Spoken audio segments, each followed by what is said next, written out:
Hello and welcome back to another episode of Supercoach Insider. My name is Ben. And I am Chris. And thank you for having us once again. The season is near. I can feel it in my bones. I'm excited. He's very excited, apparently. Even if it is Richmond and Carlton first game, I'm excited. I'm not that excited about Richmond and Carlton. Oh, wait one more day, Chris, and you get Collingwood getting beaten by Geelong. What I am excited about is Two losses four in a rookies row. that are all likely going to be in my team. Oh, so many rookies. So that's all right. That's good watching. Speaking of which, Chris, we'll get into the socials first, and then we're going to get into our sponsor. So we are facebook.com/SC Insider. Yep. We're also SC_Insider_ on Twitter. We are, and on Twitch, which a lot of people are actually, we've already got 15 viewers in the Twitch stream, so that's pretty cool. We're twitch.tv/SC_Insider. Yes. And you can also find us on YouTube and a lot of podcast platforms as Oh, well. yeah. Spotify, everything. SoundCloud, the works. Yeah. Thank you for Barbecue Barb's first-time listener on the Twitch. So he's a first-time Twitcher. And, Chris, I can't wait to get into this because Bolter has just been named. So we have gone, and we're doing this early so we can actually get amongst it. And I'm going to tell you, these will not last long because I am super thirsty. Bolter. Yep, in the spirit of Noah Bolter having his first game. Wait. Oh, that was good. That was good. It actually worked way better than I thought it would. Here's to the freaking weekend. Cheers to round one, everyone out there. Cheers to Bolter. May he stay in my side for at least 6 rounds. That's the hope. So we are going to do our team reveal, guys. We're going to do me and Ben's team reveal. I think we'll probably do it the same way we did the last team reveal pre-JLT, and we can go through a few changes. I'm going to show you 2 teams. Are you still not sold? I'm going to show you my Gun and Rook team and my absolute anarchy balls out team that I might just go with. Dude, I'm not even kidding. If anyone can do it, I'm glad it's going to be you. If anyone can go balls out, yeah, that's because it hits the pavement. As you do. So without further ado, should we go through our team selection? What we'll do is we'll go through your teams first. Okay. And then we'll finish up with my Sure team. thing. So how's that sound? Well, do you want to go through team announcement or you actually want to show my team? Oh, let's go through the team announcement first. Let's do that. Let's do the exciting part. Let's bring it up on TV. So hold on one moment while we get this crack-a-lackin'. Here we go. Just going to transition this over. That was hard. That's what she said. All right, so on screen you can see the team. Interesting that they've named Jared Garlett in the back pocket. So I don't know if that's... did you see him play any backline this preseason? So I don't read too much into the actual team announcements, but I'll go through Carlton. So we've got Garlett, we've got Jones, we've got Plowman, Simpson the half backline with Wiedering and Newman. Across the centre we've got Mark Murphy, Cripps, and Zach Fisher. That's a devastating midfield right there. Along with Gibbo in the forward line, with Charlie Curnow, Sam Walsh, Ed Curnow, Mitch McGovern, and Harry Mackay on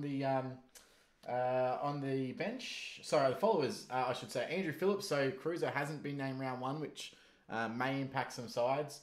You've got Paddy Dow and Sam Pudrevsky-Seaton, who I'm hoping get some max mid-minutes this season, so that'll be good. And on the interchange bench, you've got Dale Thomas, David Cunningham, Alex Fasolo, and Setterfield. So having Fasolo there is really good for Gibbo's job security. It shores that up because there's a little bit of an issue of, okay, well, when Fasolo comes back... Will he play? And he's actually lined up on the half-forward flank, which is interesting. So I think... Well, I'm hoping he gets more But mid-time. I think because they have tools, they have Curnow, they have Mitch McGovern, and they have Mackay. Yeah, they're going to need that small pressure forward line. Interesting enough, Mark Murphy is starting outside, which is not surprising because I have seen it coming. But Nick Newman on the back flank, so I think that's very interesting for his role. And possibly for his points. One thing I'll say is that one of the reasons why Fasolo never really made it at Collingwood was he was terrible at being a pressure forward. So I never thought that Gibbons' role was compromised because of Fasolo. That's not something I really looked at, but I can understand why people thought they're both forward pocket essentially. Yeah, that's fair. Or maybe even half forward. I think it's interesting. Emergencies, which is always a good thing to note. Casbolt and Loeb. Doesn't look like their best 22, so that kind of makes sense. I think you really need, Curnow or Mackay or someone to go down for Casbolt to actually get a game. Yeah. So let's moving over to Richmond, Chris, and there's some big inclusions here as well. Yep. Do you want me to go through them? Yeah, why not? Yep, I'm too far away, Chris. So obviously Rewalt, Dusty, and Tom Lynch. So interesting Tom Lynch being named.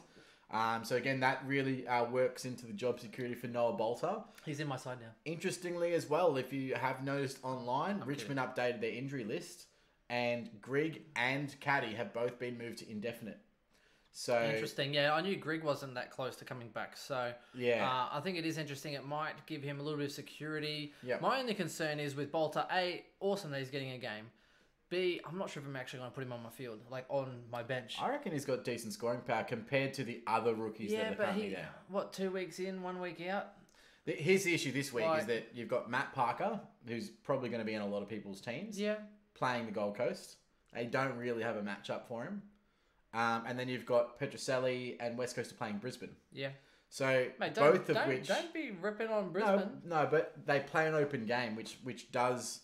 Yeah, true. That does help Petroselli with his scoring in his natural games. So, and Burgess as well, with Gold Coast. And they're playing the Saints with no real Saints don't really have any defenders. So, and not only that, they also play Carlton, Fremantle, the Saints this week, Adelaide. Well, Adelaide's probably the harder one, but they've actually got 3 good games to start. I think. Well, Gold Coast actually got 4 good games, I think, to start. Fremantle being one. So it's going to be interesting because those forward rookies could actually, and we were worried about it all preseason, but the start and what we're looking at right now, I think there's some forward rookies that could score potentially quite well. So we'll see how we go. We're not counting our chickens. Just moving on to the half forward line there, we've got Daniel Rioli, Dan Butler, and Maverick Weller. So interesting to see Mav Weller get a gig. Shane Edwards, Trent Cotchin, and Camden McIntosh. Can't believe he's still on an AFL list. He peaked in his first ever AFL game playing Chasing Judd. Yeah. I remember that. That was a good tackle. Nick Vlosten, Basher Hooley, Jaden Short, and then Alex France, David Asprey, and Dylan Grimes. Pretty standard. Followers, of course, Nan Curvis, Prestia, and Lambert, with the interchange Bolter, as mentioned, Jack Higgins, Jack Graham, and Nathan Broad. So strong interchange as well. Yeah, very strong. Because you have Bolter, Higgins, Graham, and Broad. They got multiple positions covered. Brandon Ellis not named as an emergency. Oh, no way. So that impacts quite a bit, especially for draft teams. Yeah, everyone was thinking he was playing midfield. Yeah, he was supposed to be playing on a wing or pushing up half forward. Everyone got sold the candy. And Ivan Soldo is You picked him up in our draft. I know. Yeah, and he's young. I've got Harbour on the bench. It's all good. I'm fine. I got this covered. Oleg Markov and Connor Menergy also listed there as the other people there. So very interesting to see how that all goes. Bloody Brendan Ellis. Sold the little lemons. Yeah, pretty much. Now, before we move on, I just want to announce our group code again. So we've our group code is 899252. There's hundreds of people in there right now. Heaps. I have to keep scrolling. Literally. It's never ending. Never ending. But feel free to come on part of it. We may even put some prizes down the line. And also, shout out to everyone that's in our division leagues. We finally have completed getting our 4 division leagues up to scratch. And we also have another code that we're going to release shortly for some more groups. We've got 2 more groups that will go live. If you are in any of our divisions or any of our other groups, though, please don't join multiple groups. Multiple leagues. We want as many people as possible to join. So please don't join the new one. However, you can 100% join the group. So if you are in the group, that'd be fantastic. Yep. See how many people beat me. I think about 100 at least. No, you're going to be competitive this year. Hopefully. I'm just going to go through on Twitch here. So we've got Aaron01. Do we pick Bolter, Petroselli, and Parker already on the pine? So you've got Petroselli and Parker. Look, I think no. Potentially no. Depends on how your forward line is. I personally, this afternoon changed out Petroselli. So I think Matt Parker's got better job security. I think Bolter now has really good job security. I've now traded out Petroselli, not because of job security issues, but because I want more flexibility in my team, and I've got Chris Burgess there. Oh, you'll have plenty of flexibility in your team when Bolter doesn't play round 2. He'll be playing. You'll have an extra loophole. Don't worry about it. How many Friday night games did Richmond play? Not many. I think Bolter's going to be great, so I'm on the Bolter train. Oh, I love the Bolter, don't get me wrong, but I think you are high as a kite. All right, well, and that's the great thing about having us both in the pod is that we both have differing opinions. I'm not even sure I'm going to... I think with logic and he thinks with just his ass, so whatever. Mate, my ass has landed me many a moon. I don't even know what that means, but it's provocative. I don't know. Look, I get it, he's playing, but Oh, jeez. I don't even know if I want to put him in my side, Chris. That's how I'm feeling, because you're going to put him in there and then he's just going to sit there and you're going to look at him. I'm putting him on field. You're going to look at him, you're going to be thirsty because of his name, and you're not going to be able to do anything with him. You're going to make no money. You're going to get 1 week. Every Richmond game is going to be 1 week of scoring, and you're just going to look at him. No, and I'm a bit bullish because what now I have in my team, and we'll go through that when we get to our team, but with me, it's I need another on-field scorer, and I was already iffy on that last rookie. That last rookie to me was either Dersma, Wilkie, Marty Hall, I guess you can push or him up there. I don't know. So, all I'm saying, Chris, it's going to look like your high school yearbook. It's just going to be a bitter disappointment for you. No one wants to look at my high school yearbook. I had one of those bowl cuts. Do you remember my bowl cut? Chris had a bowl cut and he had grey hair. In high school. What are the odds? That's true. All right, let's move on. Secret 11 just says Chris looks different. Ben looks difficult. Difficult. Different? Oh, wait. Oh, they've swapped sides. Oh. It's going to bug his OCD. We have switched sides. We have switched sides. Chris wanted to get closer to the window in case he needs to jump out. I just needed access to the computer, guys, so sorry about that. Garlett was at halfback in both JLT, so yeah, that's interesting. So they want a bit of pace off the halfback Nothing's changed. I still don't notice Garlett. He's still as invisible as he was before. He's still irrelevant. Carlito, how you going, Carl? Garlett played back pocket in practice matches versus the Hawks. He was Hawks' best on ground. Oh, jeez. Kicked it to them, turnover 3 times. Who's saying Steele and Heaney or Neil and T. Lynch? Don't do T. Lynch just because he's playing round 1. Yeah, don't do that. Don't do it. Different that's all good. OCD. Caddy might come in. Caddy might come. Yeah, I agreed. But Caddy is now. So is that Sean Burns? Probably Sean Burns. I think Caddy's still at least 4 or 5 weeks away. Isn't he? Yeah, maybe more. Yeah, so he's now listed as indefinite on the injury list. So that means at very least 4 to 6 weeks. I don't think they want to throw Tom Lynch into the ruck right now because he's just coming back. Ice Truck Killer says 2 worlds. Relton Roberts. I don't know about that. I mean, his scoring history in JLT was really good. His role was really good. So I think he's got decent scoring power. But just like any rookie forward. True. You can't say that they're guaranteed or anything.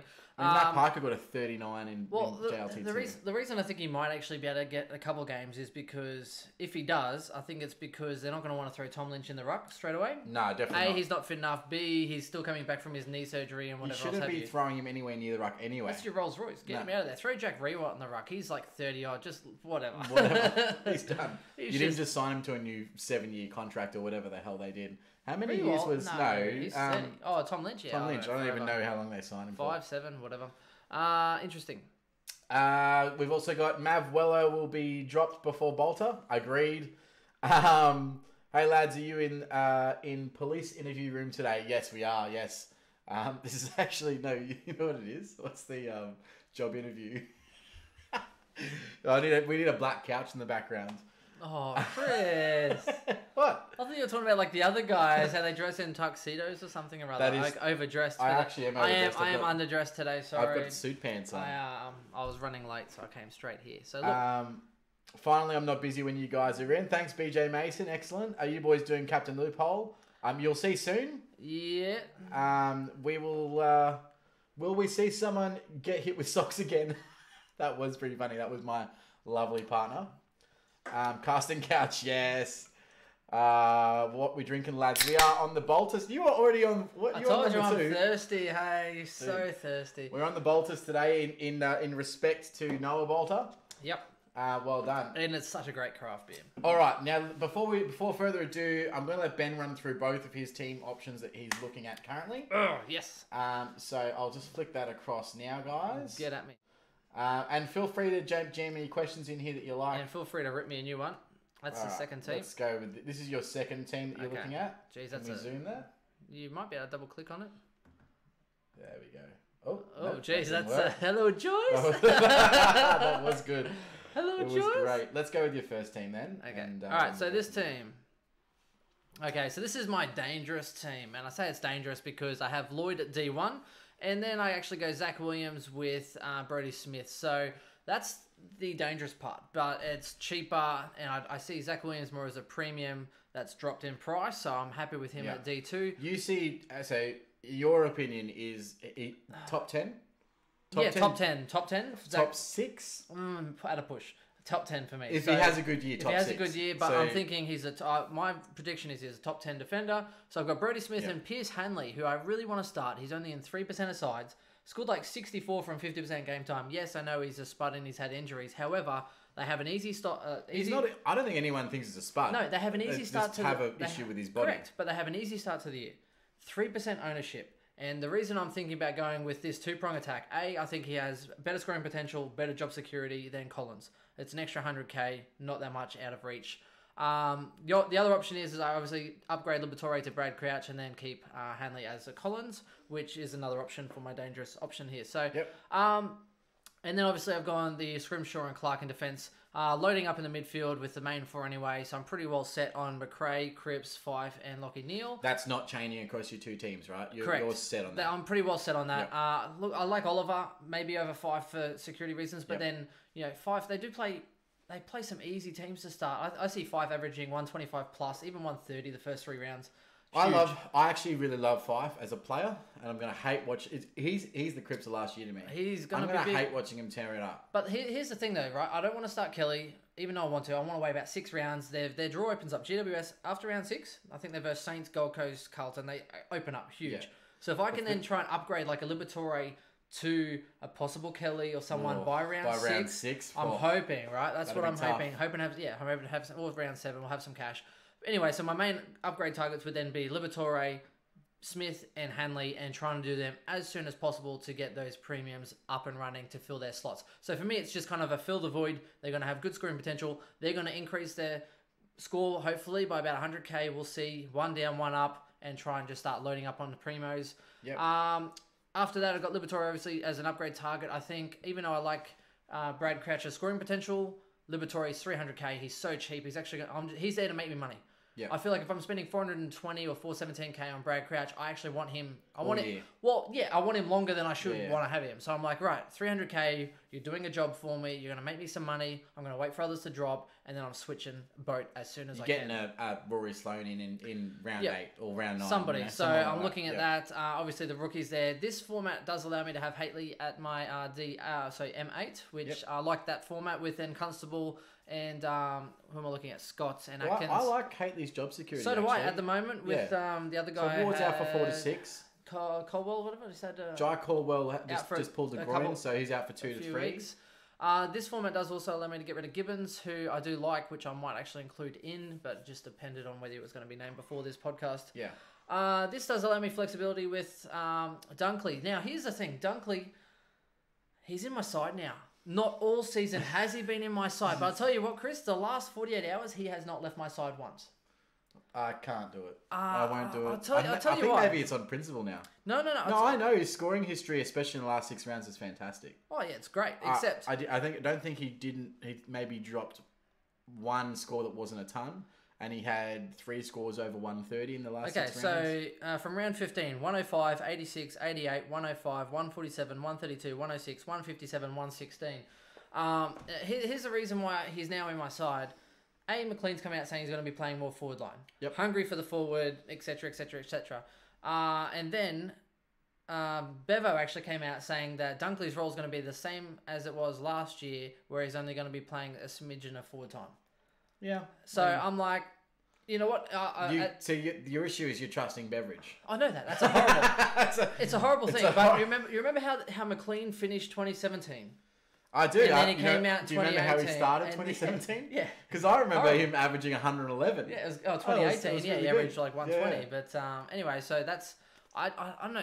For me, he's apart from Heaney and Danger, he's the only one that could go 105. The only one. Robbie Gray. Come on, Robbie Gray. 3 pencils and a tulip. Sorry, mate. 5 years consecutive scoring in the top forwards. Come on, buddy. Don't at me, bro. Don't at me. Look, my issue with Dunkley is this, right? Purely this. He's not on your side. No, there's that's that. Issue number 2. No, there's a lot of people coming back into the Bulldogs lineup that could have an impact on Dunkley's role. Nah. So what happens when, say, Aaron Norton plays forward, because he's in the same interview, he also said Aaron Norton's playing forward, right? He did. So Aaron Norton's playing forward. Okay, cool. That's going to last 2 weeks maximum. Then he's going to get pushed behind the ball, and then whoever's probably Caleb Daniel, Wallace. whoever's playing behind the ball now gets pushed to a wing or into the forward line. McLean then has to go into the midfield, and then that ruins rotations. That's one change. We're not even talking about Bailey Dale, who's still to come back. Look, Jason Chris, Johannesson is still to come back. Do not ruin the Dunkley hype. Okay, Chris? Anyway, look, 48. For right now, and for maybe the next 3 rounds, Dunkley's a great pick. The last 48 for hours. 22 rounds. The last 48 hours, he's been in my side, and he has not left. Fair enough. No, but this does allow me to have Toby Green, who I don't know. He did well. He came out, got like 12 touches from like 27%. I don't hate the Toby Green pick. But what I'll say is, if he burns you, you won't be surprised, right? And he's only 350k. But here's what I don't want to do. I do not want Green at my F3. I have lost confidence in Billing as my F3. Yeah. I'd rather. I actually think Green could outscore Bontempelli. Oh, not Bontempelli. that'd be huge. No, that's not going to happen. Billings, sorry. I actually think Green could outscore Billings, and he's like 80k cheaper. Yeah. And either way, I wouldn't want either of those as my F3 at this point in time. So I think in a good year, he can definitely average you 95 and be a top 10 forward. So at 350k, he's absolute bargain. It's just, can his body hold up for 22 games? This is my risky scenario. So let's go through to my next one. If you want to double click on that for me, Chris. Yep, we're over. So this one is more of my set and forget guns and rookies approach. So we've got Lloyd, Laird, Williams. I think that's awesome, even though I would like Brody Smith, but hey, you can't win them all. Then I've obviously got the cheap rookie defenders, because I think those rookie defenders are more reliable and more consistent, and again, I guess they're more expensive, so that's what you get for your money. Yep. The midfield is pretty much the exact same. I am pretty well set on that, except instead of having Haitley, I've then gone Constable, and I still have Gibbons out of this one, right? Fair enough. And I've got Dersma up here. Oh, the reason why is because I've got Burgess in defence, so that way I've got the Darcy Moore swing. Yep. Which, depending on how I play that, I might actually get rid of Burgess. I think it's going to be important this year, because I think with playing so many rookies in both your forward and defensive line, if you do have Darcy Moore, that flexibility allows you to get a guaranteed starter on field in weeks that, say, the Saints are playing a really difficult team and you don't want to field a Matt Parker because you're forced to.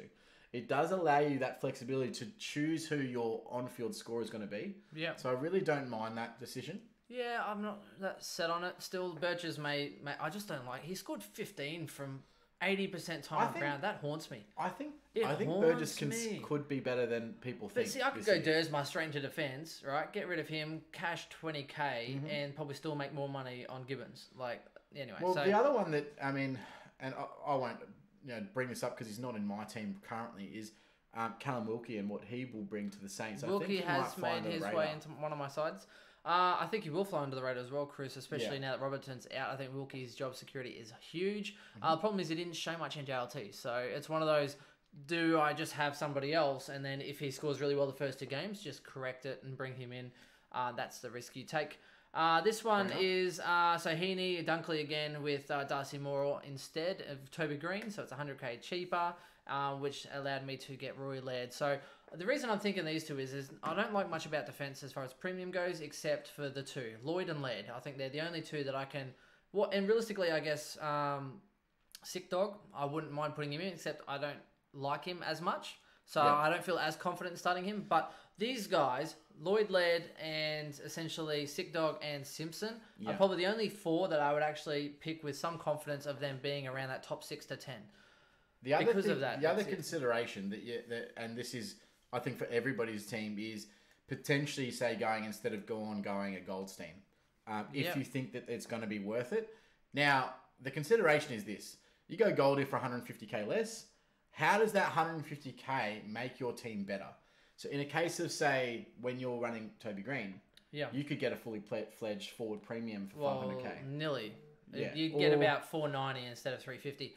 I think it's about 140k difference. And maybe however, I might be able to go a Darcy Moore, who's 240k. Yep. So I'd then be able to have 380k. So I could you could go to Green.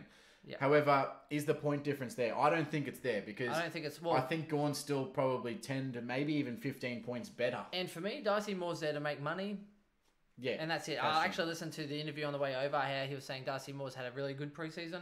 Yep. He's been ticking all the boxes, becoming a lot stronger, and dealing with the disappointment of last year and missing out in the final. Apparently, he's been really mature and he's trained really strongly this preseason.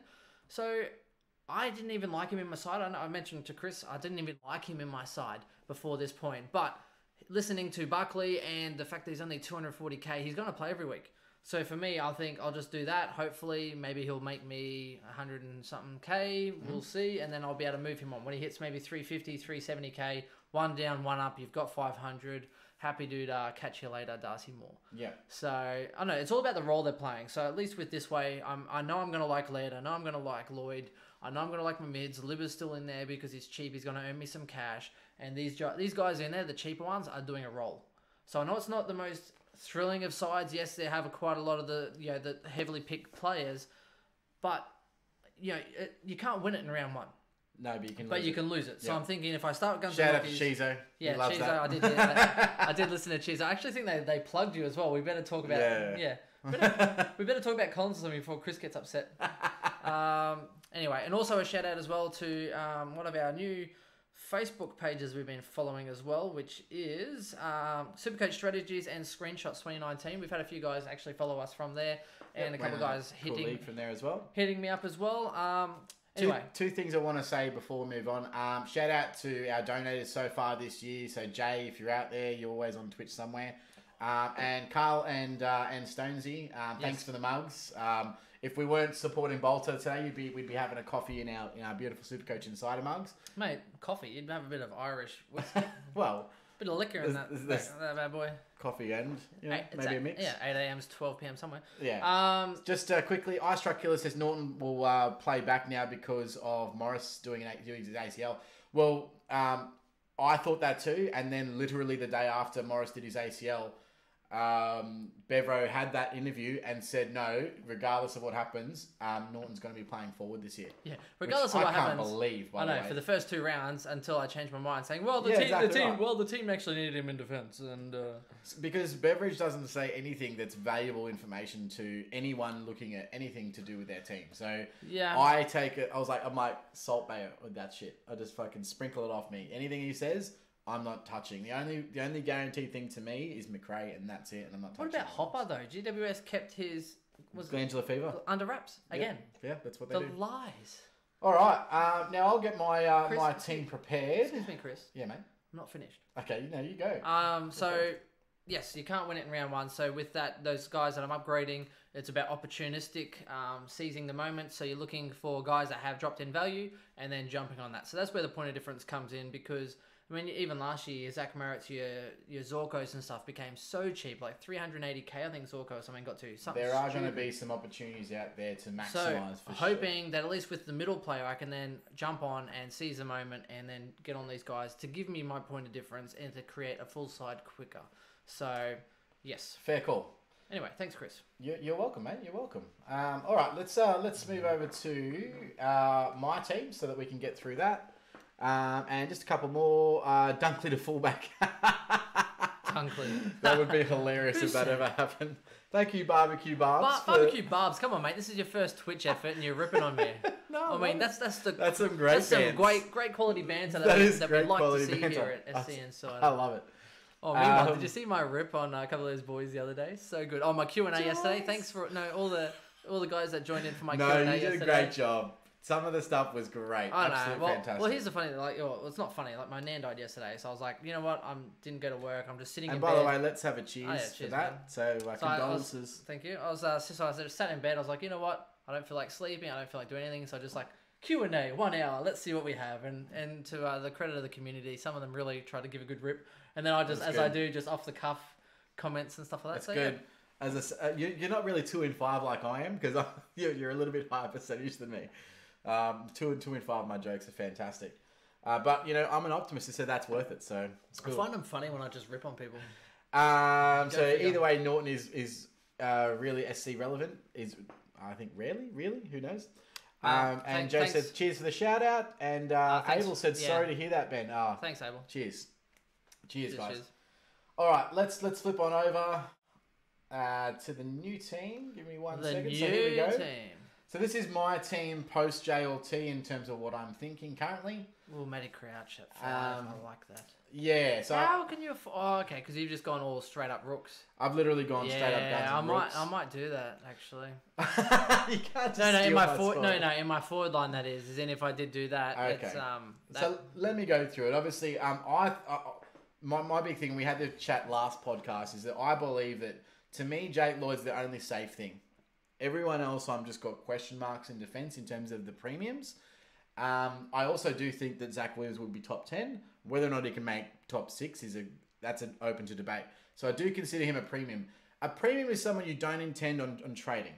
Correct. So if it doesn't matter about their price, it's are you going to trade that person or not? Because what you got to work out is how many people do you need to upgrade in your squad. So right now I've got 12 keepers, which means that I need to upgrade 10, which means that's going to cost me a minimum of 20 trades.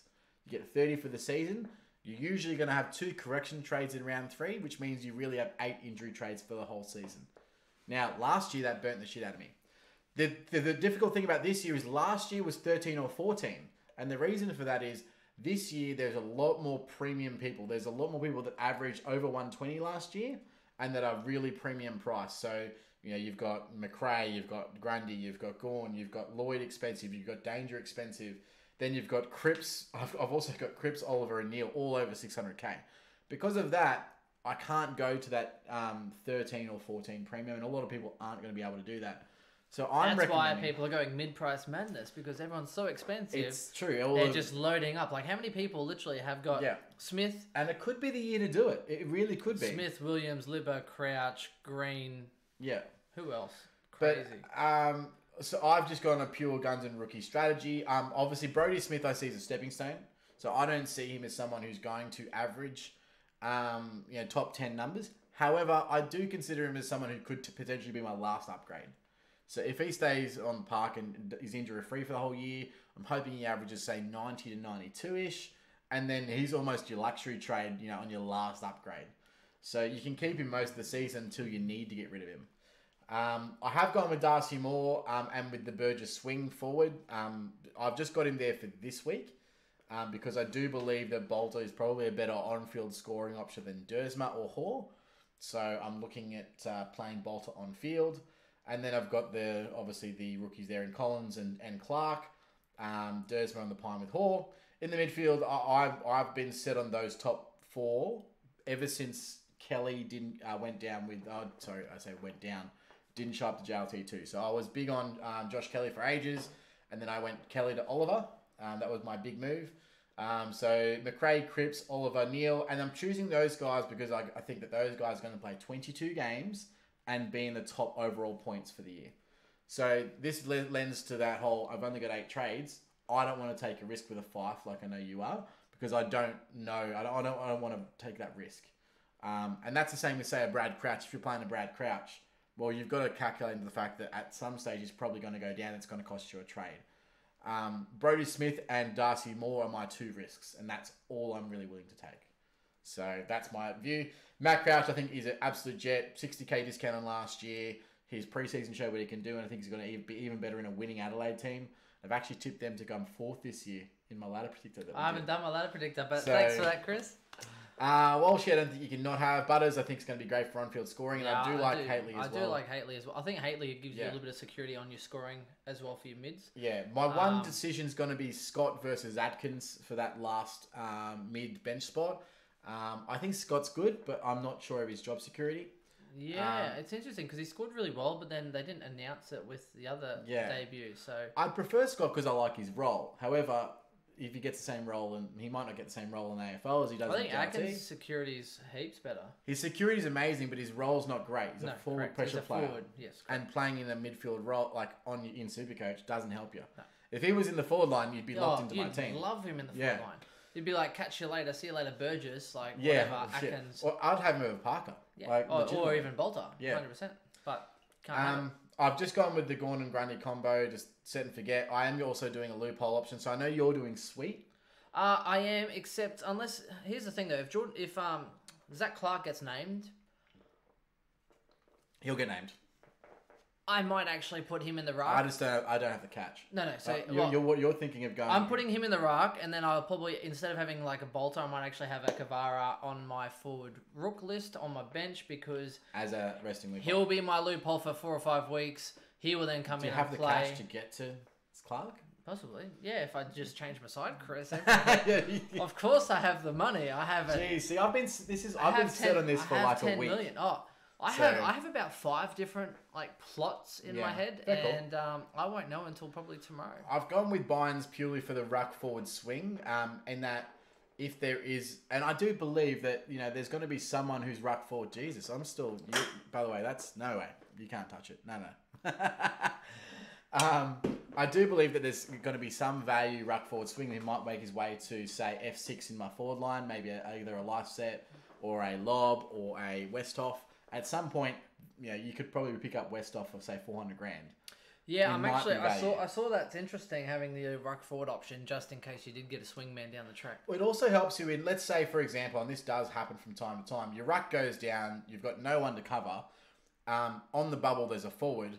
Okay, great. Well, I can move him into the forward line, or on the bubbles, whoever.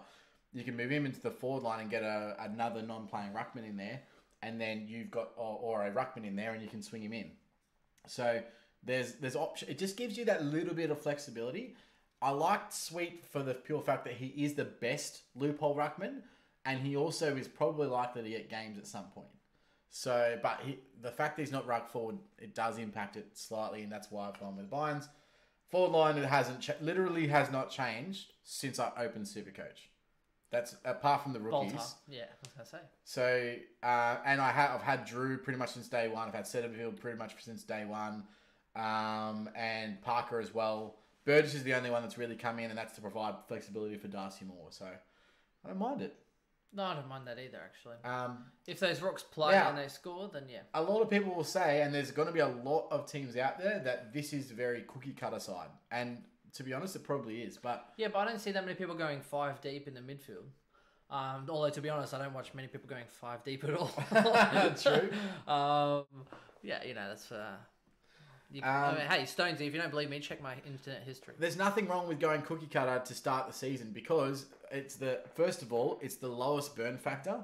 So round 1, if you don't have a side that is competitive because for whatever reason you decide to take a few risks, you're screwed. For whatever reason you followed Supercoach's article and just spent $5.5 million out of your $10 million because that would have won you. Yeah. And each week they're like, oh, the captain's this person because they scored the most for that week. I'm like, well, that's great in hindsight. How about you tell me what's good for this year? The biggest differences between a good coach and a bad coach is first of all vice captain and captain choices. Oh, who are you choosing?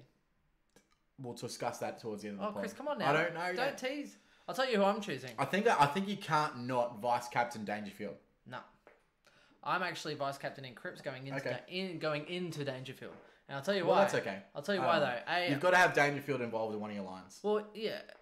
Also, rucks are notorious for starting a bit slower. They're bigger beasts. They take a little while to get going. It's like running downhill. They just take a little while to get momentum, and then they smash it. Grundy started well, but didn't absolutely... His first 2 games were his worst games of the season or something. Didn't absolutely dominate. And he's coming off a toe. Goldie started off horrible. Everyone's like, oh my God, why did I start Goldie? Next minute, he starts averaging 110. These big guys, that's why it's not the worst scenario to actually start with like a Goldie instead of a Gorn. Yeah. If he starts off slowly. But they could both start slow. You don't know. So for me, I'm not captaining any of these rucks in the first couple of rounds. I'm not even going with McRae because I think against Sydney, he's great. He might get you 100, but I just feel Dangerfield only goes below 100 twice in a year. So does McRae. But I think Dangerfield, he's been a little bit more consistent playing with that midfield role. I think Cripps into Danger for me is what I'm going with. I'm likely going to be going Danger into either A, Matt Crouch. Ooh. And the reason why Matt Crouch is because Daniel Howe is not playing round 1, who's their go-to tagger for the Hawks. He could go big. And I don't rate the Hawks this year. No, me either. The other option I thought of, Chris, was actually going Danger into 5 because North Melbourne don't have Jacobs. North Melbourne, he scores. I think his average is like 130 something against North. Mind him. It's huge. The issue is that no Sandy. If they had Sandy, I'd lock him in. Yeah. Anyway, and I also don't have 5, so... Yeah, just that little quid pro quo. And the other option is, of course, McRae, but against Sydney, he'll probably cop the Hewitt tag. He still turned up last year, but he only got 103, so I'm not going to go with that. Shout out again to our group code, just another one, 899252, if you are interested. And just on the Twitch here, confirmed Ben has jumped off the lines. No, I have not jumped off the lines. No shirt, no team. He's got no one in his... Although I'm actually Clarky. negotiating a trade right now to Clarky, try and get Daniel Rich into my draft side. I'm hitting Wes up right now, and I'm hitting him up. Pass me the other one, thank you, sir. Oh, dude, that is a loud. Oh, you thief! You are a bolter thief. Oh yes. Someone said he bolted out of here. Anyway, I know. dead. Look, come on, guys. Best bank balance to have going into round one. Zero. Honestly, it does not matter. People who say you need 100,000 or 200,000 doesn't matter. What matters is points on field. But if you're going to save not money in 100,000, bank. you can then get a better player to score you more points to start with. I think spend your money. If you have anything more than like 25 grand, you ain't doing it right. Well, 40 grand. Maybe. it depends if you settled on your team. Yeah. So if you honestly believe that Brayshaw is going to be better than Oliver, which is a fucking stupid thing to think, but if you honestly believe that, I can't you've wait saved for him to 100 grand, you don't necessarily need to spend that grand. I can't wait for him to get tagged. I can't so wait. Good. No, but here's my other thing. If maybe you don't want to start a Clark and you want to see how he goes for 2 rounds. If you're not certain on a couple of rookies, keep the difference at least in your account because Yeah, that's a good idea. Because there's no point going. Oh, actually, I wouldn't mind a Hatley, but I'm gonna start Gibbo, and then all of a sudden Gibbo absolutely Spuds it up, gets dropped. 15 and a 25, and then Hatley's gone up with like a 90 and 100. If you have around 50k, that's good. For then at least adjustments. you can adjust and actually spend that money to get the best rookie in. So. BJ Mason, haha, sent you my team to rate, and it's just about identical to Chris's. So I actually saw that, Meso. I will like it. There's just a few different premiums. We pretty much have the same structure, and I do think that a lot of people will have a similar structure, so that's good. Yeah, people are spending cheap in defense, and it's funny though because it's all logic says, and this is why my other one I actually had Collins in at the D4 but then I'm looking at my side going. It makes sense because there's good mid-price options and there's good rookies in defense that you would actually go premium, mid-price, good rookies. Mm-hmm. But then you look back at your side and it's like, but that doesn't really fit the structures that I'm used to. But it could be like the movie, like he's just not that into you. This year could Great be. movie. It could it's be. my kin right there. Justin Long. Chris Long. Yeah, Justin Long. Sorry, Justin Long. One of my nicknames in high school was... He looks like Justin Long. I used to be called Cheswick. So I don't know if anyone out there watched the TV show Ed, the bowling alley lawyer. It was great. He does look like Justin Long. That came out around the same time I was in year 10 in high school, and I just got copped Cheswick. I didn't know Justin Long had grey hair too. No, probably not. But it was the bowl cut that did it. I reckon it sold the bowl cut. Yeah, right. Where was I going, Chris? Because you just... I don't know. But... train of thought. Come on. So, Ads O'Keefe, Bailey Scott announcement later in the week due to North playing on Sunday. Typically, North announce their rookies on social media, and they'll probably do that tomorrow, I'd say. And you'll find that a lot of especially first-year players, they will have this big song and dance about it, like they did with Bailey Smith at the Dogs. Yep. And they'll release on social media, gets the fans excited, gets people to go to the game and to make plans for the weekend. So it's really important, especially for those lower-tier clubs, to do an announcement like that to generate buzz around the club. So if he's going to get named, it'll be tomorrow that he'll get named. So you don't have to worry about the lockout squads or anything like that. The one you have to probably worry about is someone like a Zach Clark, because he's already played 99, I think it's 99, 98 AFL games, and then you might be... someone's got a question. Gordon Grundy with the same ruck buy, yes, that's one of the... It is a consideration. It's a consideration, but that being said, as long as my other positions are filled, and even... Do North have the same buy too, though? Because I think Goldie's in the same buy. Don't think so. Unless he is.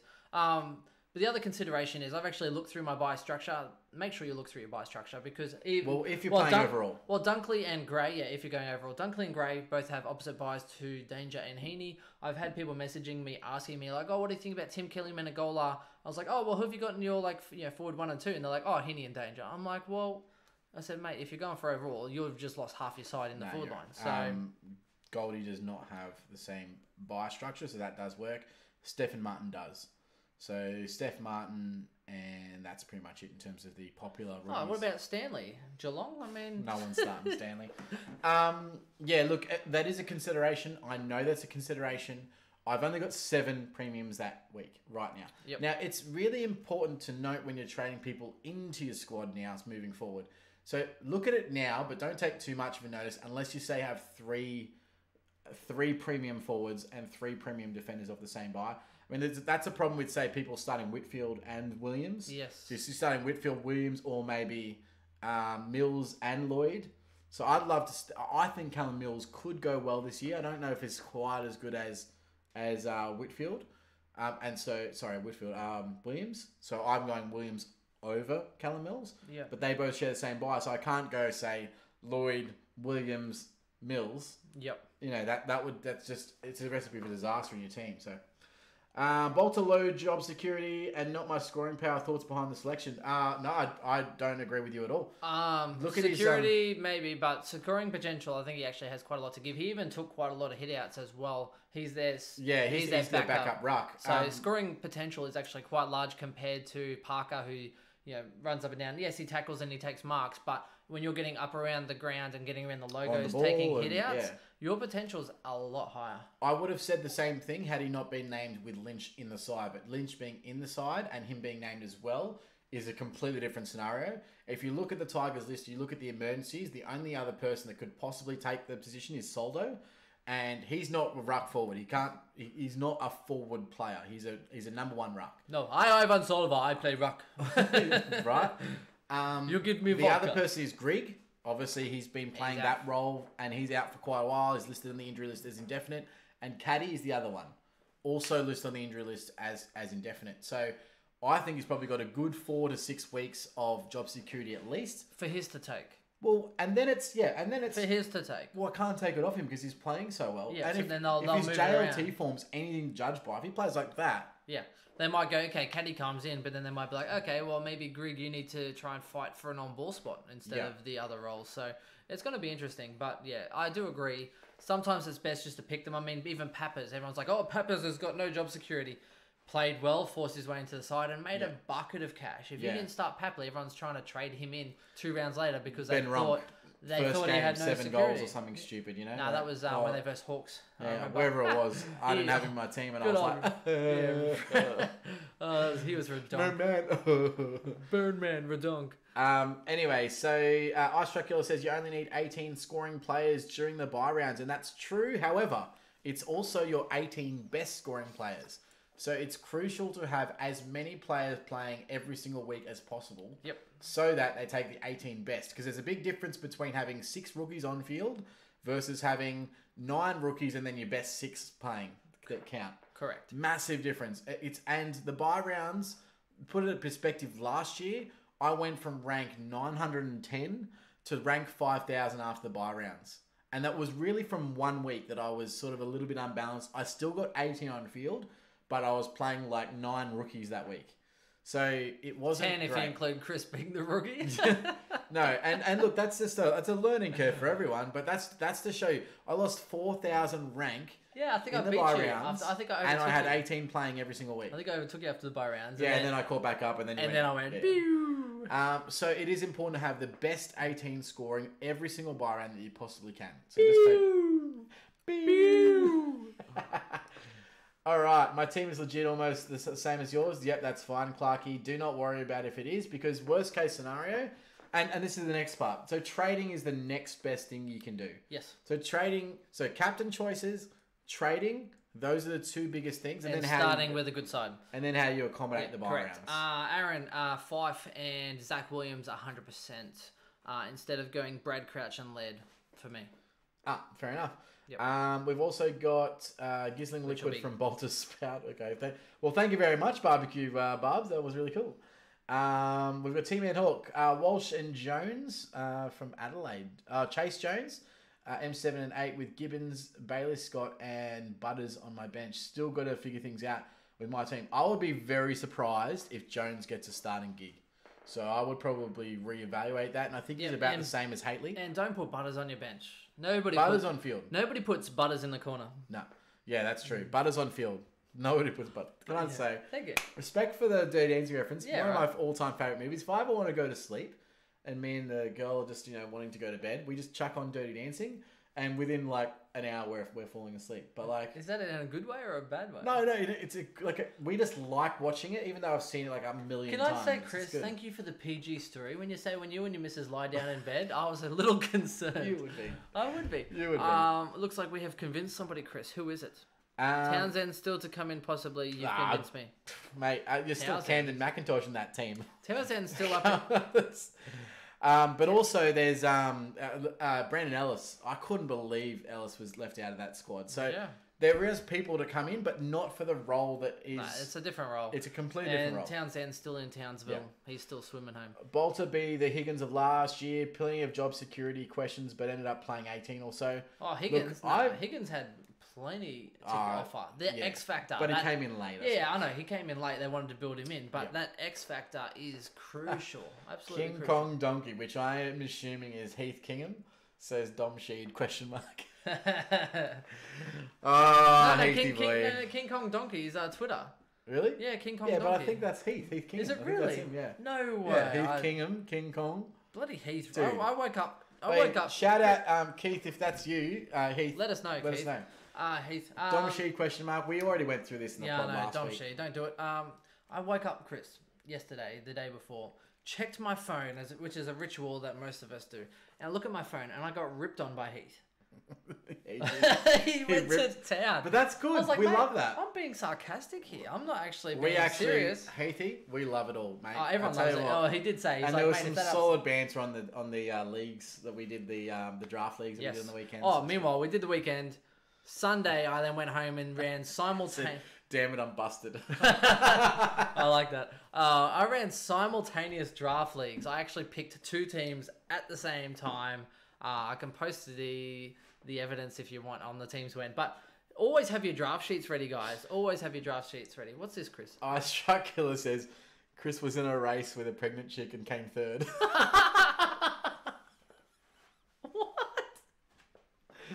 I don't even know what that's in reference to, but I enjoy it. Thank you very much, Strike Killer. Because the guy already... Oh, wow. Oh, that's got me going. I don't even know what it means. Clarky says inverted commas, want to go to bed. But it's provocative. Nice cover. Oh, wow. And we've got Nathan says, lads, how you been? Love your work. Thanks, mate. Thanks, Nathan. Shout out. All right, now we're going to get to some rate your teams. So hold on while I pull up some teams. If you want your team rated right now, you can obviously chuck your team into Twitch, or if you are on Facebook currently, throw it through to Supercoach Insider on our Facebook page, or on Twitter as well. I will open that up. Yeah, so we'll get that through. We're going to go through and help people out with their teams. I'll tell you what, we've had it's been a busy day. We've had a lot of people contacting us, which is fantastic, and we love that. So again, we do apologise if we don't get back to you as soon as possible. Can I also say thank you? We just reached over 800 likes on Facebook. Yeah, very good. Liking it. Which is almost double compared to what we ended the season last year. So we've pretty much doubled already in I think 3 months. all the community interaction, I think, has been massively helpful. Can I also side note quickly, Chris? We did a little post up and I kind of ripped on somebody. Someone didn't like. Chris ended up posting the Egg Boy video and meme. Somebody lost it, saying, I don't want to see non-Supercoach related crap, blah blah blah. Stick to Supercoach, stick to your day jobs. And I'm like, well, this is a hobby, mate. Yep. Anyway, so I ended up making it Supercoach relevant by having Dom, Collingwood, and then Dom Sheed being the guy egging the Senator's face. And then we got a 1-star rating, guys. Like, we did. Either it's Lockie Hunter's cousin or it's that guy. It did happen straight after this it's guy. Guaranteed to be that guy. Guaranteed. So for those of you who do love what we do, who do like the content and do like the banter and really get involved with us, who do like drinking more than 2 beers in a half an hour that Chris can't handle, please just, if you do like it, give us a thumbs up, give us a like, give us a rating, help us out, help us flood out the Lockie Hunter's cousin / douchebag rating. That'd be lovely. That would be lovely. So thank you very much to those people. And for everyone that does, I hear Zorko will accept a coffee. Be good if we got him on as a sponsor, eh? I would love Zorko in here. I'll tell you All what. right, here we go. We've got the comments up. Wow. That was out of bounds. That was out of bounds. That was out of bounds. That was out of bounds. Oh, I can't wait to hear that for real, Chris. It's so close. Live follower. Who do we have here? Let's flick that across to live. It's okay. Even Chris comes late sometimes. That's what I do. Shh! Don't tell anyone. So Rock GT68 just followed us. So thank you very much, Rock. Also just a shout out to our other followers that just joined us. We've got Placey100, Barbecue Barbs, of course. Ads O'Keefe just followed. We've got Marl5 who followed a couple of hours ago. Where Wally? So I'm assuming I have to take on Where's Wally. Yeah, we're still looking for him. We've got Racing Maverick. We've got Luke 22H. All followed us this afternoon. So thank you very much, guys, on that effort as well. Man, I'm loving it. Beautiful. All right, now let's get over to our team. Sorry. That was out of bounds. That was out of bounds. That was out of bounds. That was out of bounds. Sorry, Carl just said Stonesy had 2 beers and picked Callan Ward in the draft. Dude, that's true. Shout out to Aaron01. Aaron. Thank you for following as well, mate. Maybe it's Aaron Norton finally catching up to the chat. Maybe he knows if he's playing forward or back. Yeah, can you tell us, please, Aaron? Even if it's not you, just please comment saying forward or defence. That'd be great. All right, let's go with Matt McLaughlin. Is that on the screen for everyone? Yep. So shout out to Matt if you're watching. Having a look here at your teams. You've got 2 screenshots here. So you led. So you've got the sick dog. I actually am warm to Harris Andrews. I actually don't mind him as a selection. No, not like that. So Laird, Sicily, Andrews, I think that's a fairly safe back line, which is good. Williams as well, so very strong. He's gone 3 deep with 1 speculative mid-pricer. However, I'd say that was out of bounds. That was out of bounds. That was out of bounds. That was out of bounds. All right. I love BT though. I'll catch up on that in a second, guys. And then we've got Cunningham as a mid-pricer, and then Jordan Clark. We've got Callum Wilkie and Marty Hoare on the side. So the one out of that I don't like really is David Cunningham. Not because I don't think he's potentially got scoring that he could definitely make this year. There's just rookies that are cheaper that can probably average the same. Yeah, and not only that, we actually spoke to somebody who played... Was it poker or did a draft? Having drinks, I think. It was having drinks and doing a draft league. Yeah. One of our community followers. And he was sitting down with the Carlton team recruitment manager or someone like that. Yeah. Cunnington's in for a good year, but he said he's not going to be in a Supercoach relevant role at all. So for me, he is not in my considerations. I actually think that you're better off going Witherden over Harris Andrews. Based that was out of bounds. That was out of bounds. That was out of bounds. That was out of bounds. Thank you for the love, guys. We will do a shout out as soon as we get through this team reveal. Jeez, I haven't heard BT that much since. I've never heard BT that much.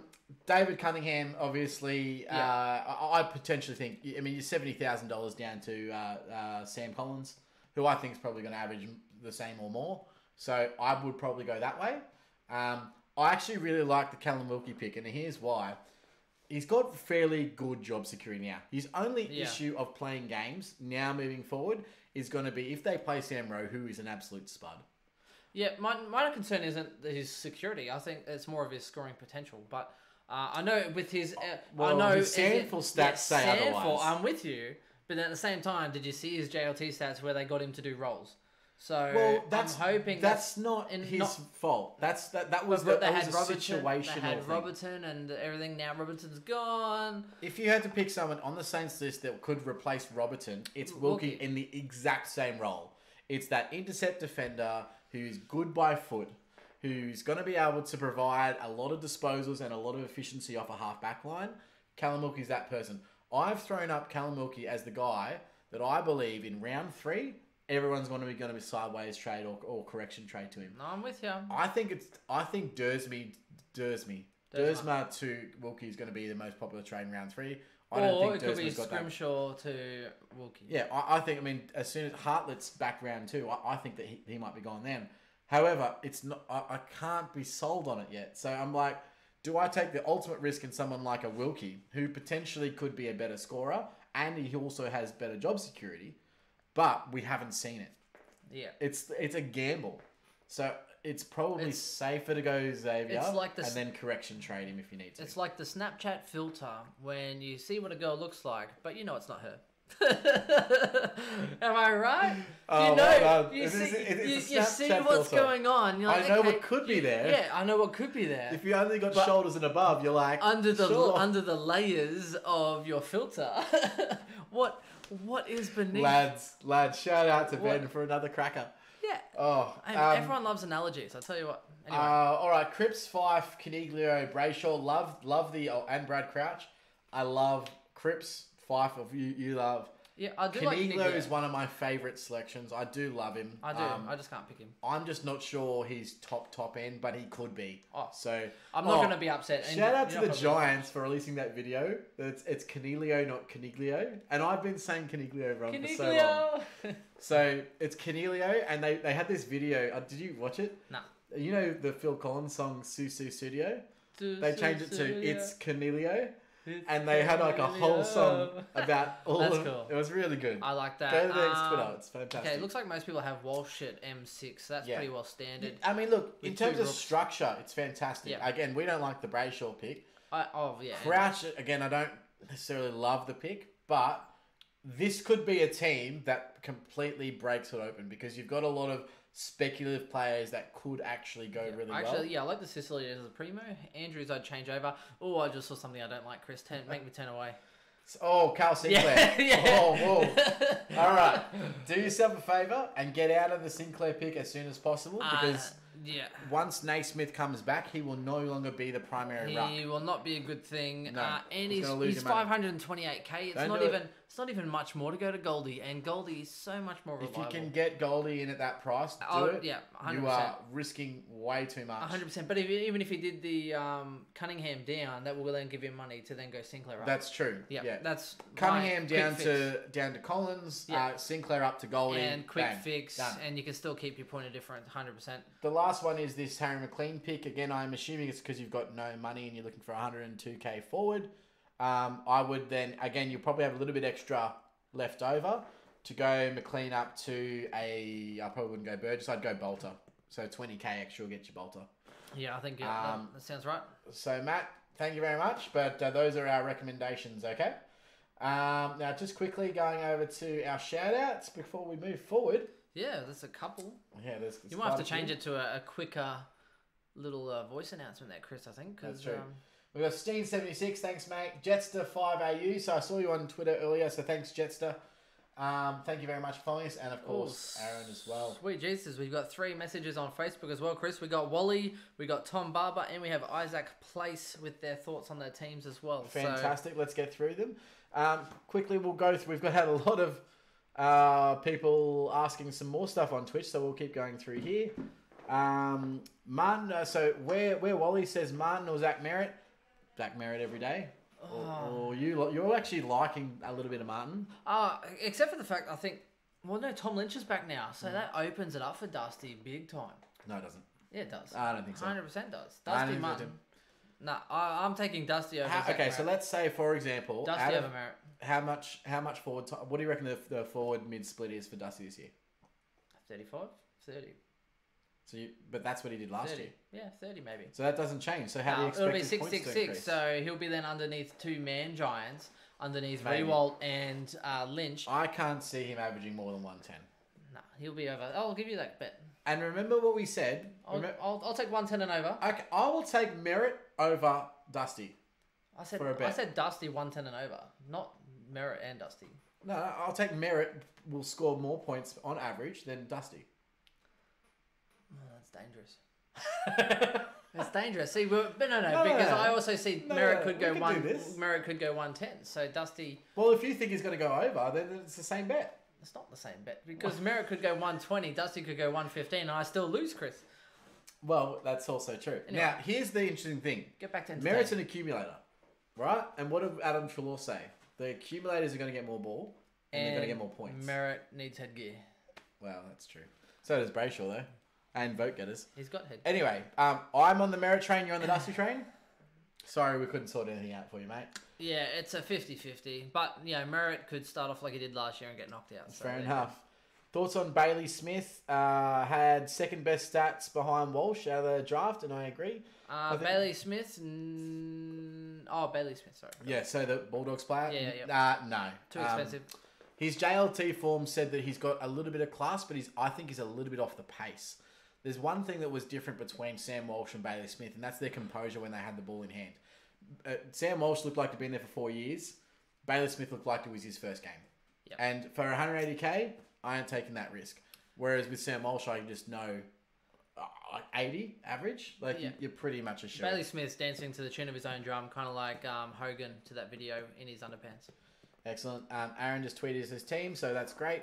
Hi guys, missed you on the pod. Smith and Matt Crouch, or Laird and Brad Crouch. Mid spot is for M5. Well, I mean, You're going that one. I'm going Matt Crouch every day of the week with Smith because that's what I have. I actually quite like that. You that don't scenario. mind the Laird and Brad Crouch? No. Well, here's the thing though. I think Matt Crouch has value to go up. I think Laird is more expensive than Matt Crouch, but I think he will average less. I think he'll average 100 flat. I think Matt Crouch could actually push 110 easy. So let's put in numbers. What do you think Brad Crouch averages this year? Even, like no injuries. Brad Crouch. What does he average? 104. All right. What do you think Laird averages? 101. So that's 205 points per game, right? I think that's So what does Matt Crouch average? 112. And what does Brody Smith average? 88. So what's that? 200 versus 204, 205. Yeah, but I mean, it's splitting hairs. But you're then upgrading Smith into a primo, and you're sitting there with Matt Crouch. I mean, but you've also got one premium and one mid price both ways. Yeah, it's a tough one. to split. It's a tough one. I think that Matt Crouch is averaging 115 this year. Right. So I've got him a little bit high, and I also think that Brody Smith, will average about 92. Right.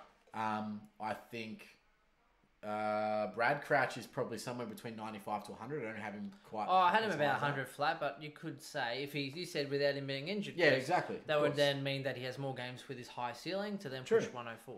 So he's again, we're probably split there. Probably not helping many people. Yeah, I know that's true, but that's what people need. It's the pros and cons of all scenarios. If you're looking at I'm tossing between these two. Someone confirm or deny what I'm thinking. Okay, Chris. At least you've got something. Who averages more, Seb Ross or Steele?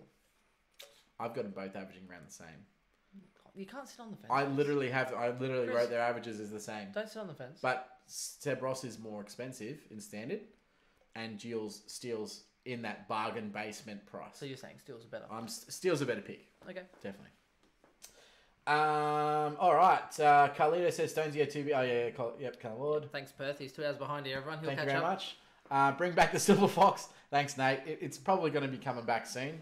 We'll see how my sales pro-ass goes with the brown hair, and we'll come back with the grey hair. Send my team by messenger. Excellent. Does that BT track come on whenever watching Dirty Dancing in bed? That was out of bounds.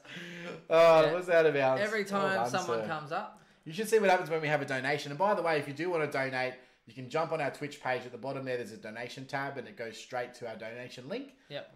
Maybe we can buy some beers. Then you'll see. If anyone wants to donate some beers, we can then use that money to buy beers. That's true. And you can tell us actually which beers to buy. That'd be even better. But the sound effect for that one is the Miracle on Grass. Oh. From Hutto's from the Lions versus Geelong that day. It was great. Yeah. The Miracle on Grass. Dersma or Scrimshaw? I'm going Dersma. You're on Scrimshaw train. Yeah, I kind of got off him, but then apparently, somebody told me about the article, so I kind of just shared it, and then luckily a few people were actually good to correct me on what that said.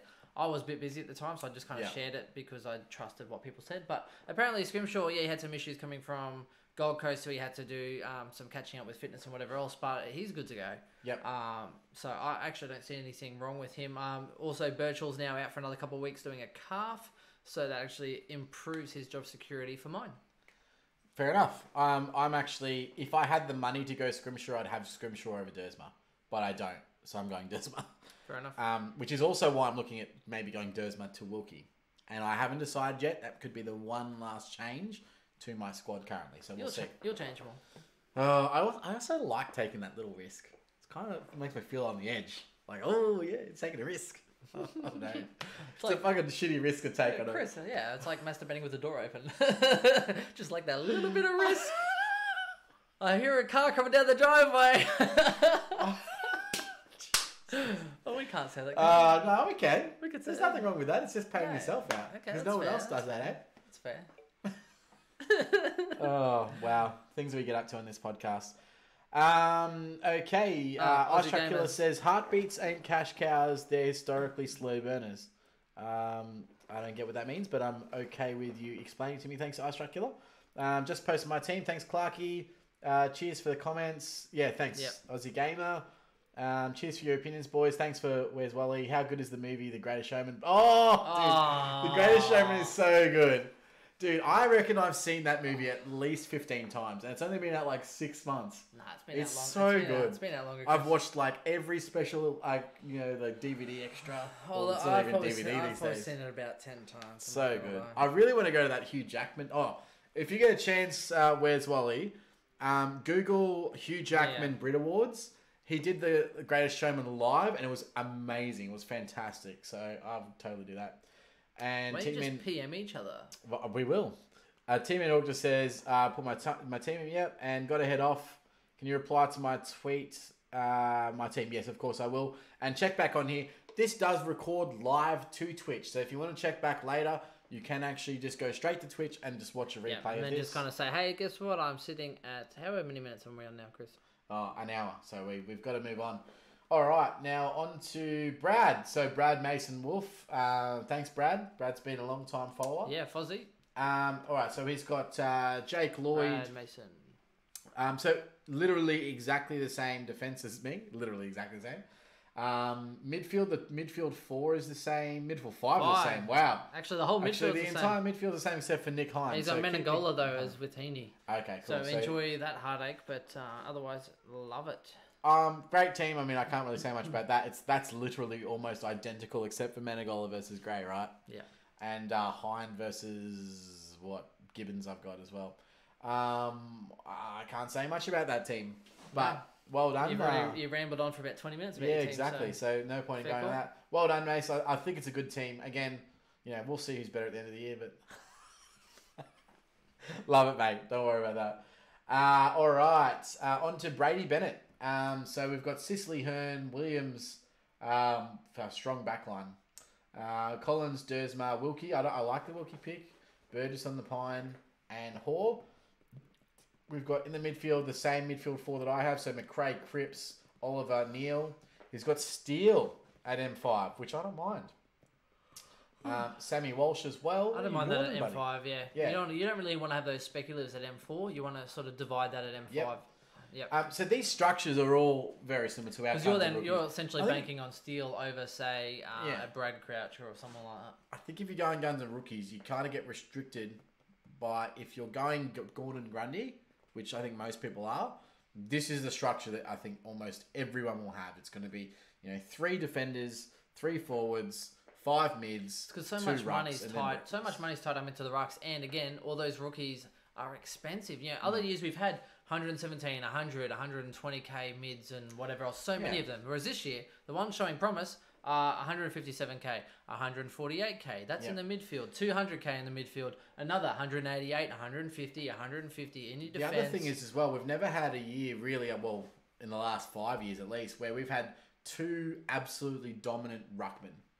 Like Grundy and Gawn are so far ahead of the competition. I mean, when Goldstein was dominating the comp, he was the only one dominating the comp. Yep. When Gawn before last year was dominating the comp, he was the only one dominating the comp. So you're only really investing in that one big premium and then one speculative and whatever else. A Nick Nat, now there's 2 dominants. A Jacobs for a cheaper price. But it's so or much it might money be. to tie up in your rucksack. So. It is, but geez, how good how good's sleeping at night? Here's the bet. Don't think of it as tying it up in your rucks. Think of it as I'm getting guys that are likely going to average over 120.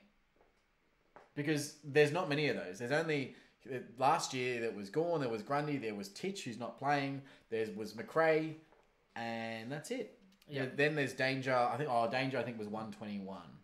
So then you've got after that you got Cripps, and then you got your lower category. So 2 of them are in the rucks. Well, I guess the funny thing is though is that you have essentially 9 guys that are so expensive. Cavaro is not going to play round 1. He's injured, so no, he is. So one you got to change out of your Cavaro, and there's a lot of people that still own him. But if you think about it, Chris, you got your Grundy and Gawn, 2 rucks essentially price wise. Lloyd, Pruck, 112 whatever price wise. Dangerfield, midfield, all these mids. So you got 4 guys that are essentially mid price, like as far as premium midfield prices. For their average. That should be in everyone's team. Yeah, so normally you spend that money in your midfield and then you have like cheaper rucks or whatever else have you. But this year you're kind of going, okay, well I've got these expensive guys elsewhere And then you're still loading up in the midfield with at least 4 or 5 guys. The other thing is, like, It's huge. That's say so for much. example, last year you could have not started Danger because he was rumoured to go forward, so it had a role change. The rucks changes aren't going to change, and we had a bit of a question over Bruce early, but Yeah. realistically, you look at it. I'm still worried about him, but He's still going to be the second. Gordon has right? said that he will do whatever's good for the team. Yeah, but I still think at the That very least he's is going to what be the concerns me. second best. Oh, So At best, I think he'll be 5 points over Goldie, but that's Right. at 115 to 110. on to Tony Gamma, and Tony Gamma is also one of the persons in our single season division league this year. So Tony. thank you very much, Tony. And he's also got a very similar structure with his defence. So he's gone with Sicily, Callum Mills, and Rory Laird.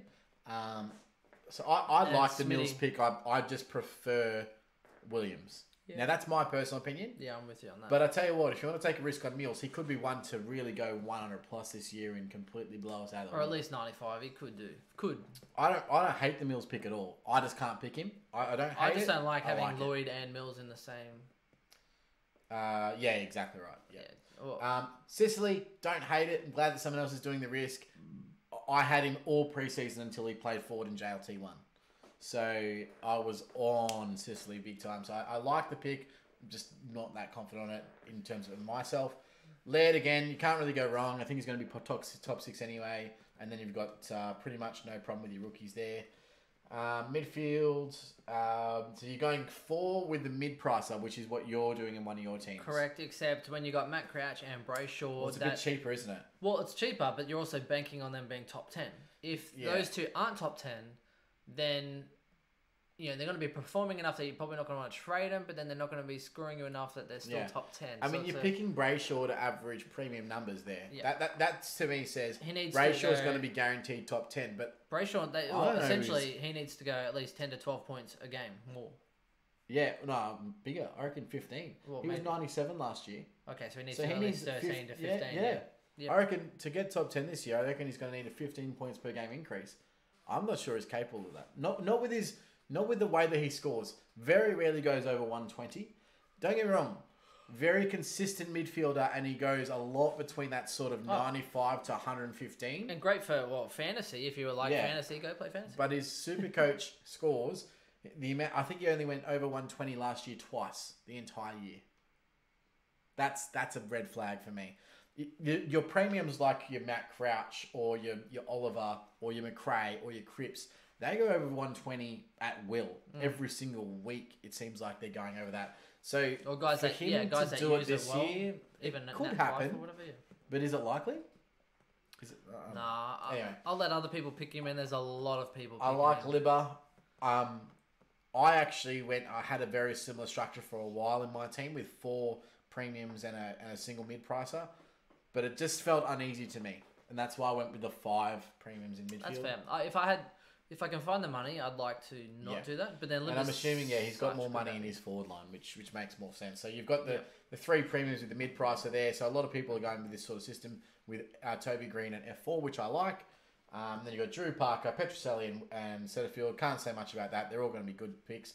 The one thing I would say is if you're not running Darcy Moore, I wouldn't run Burgess.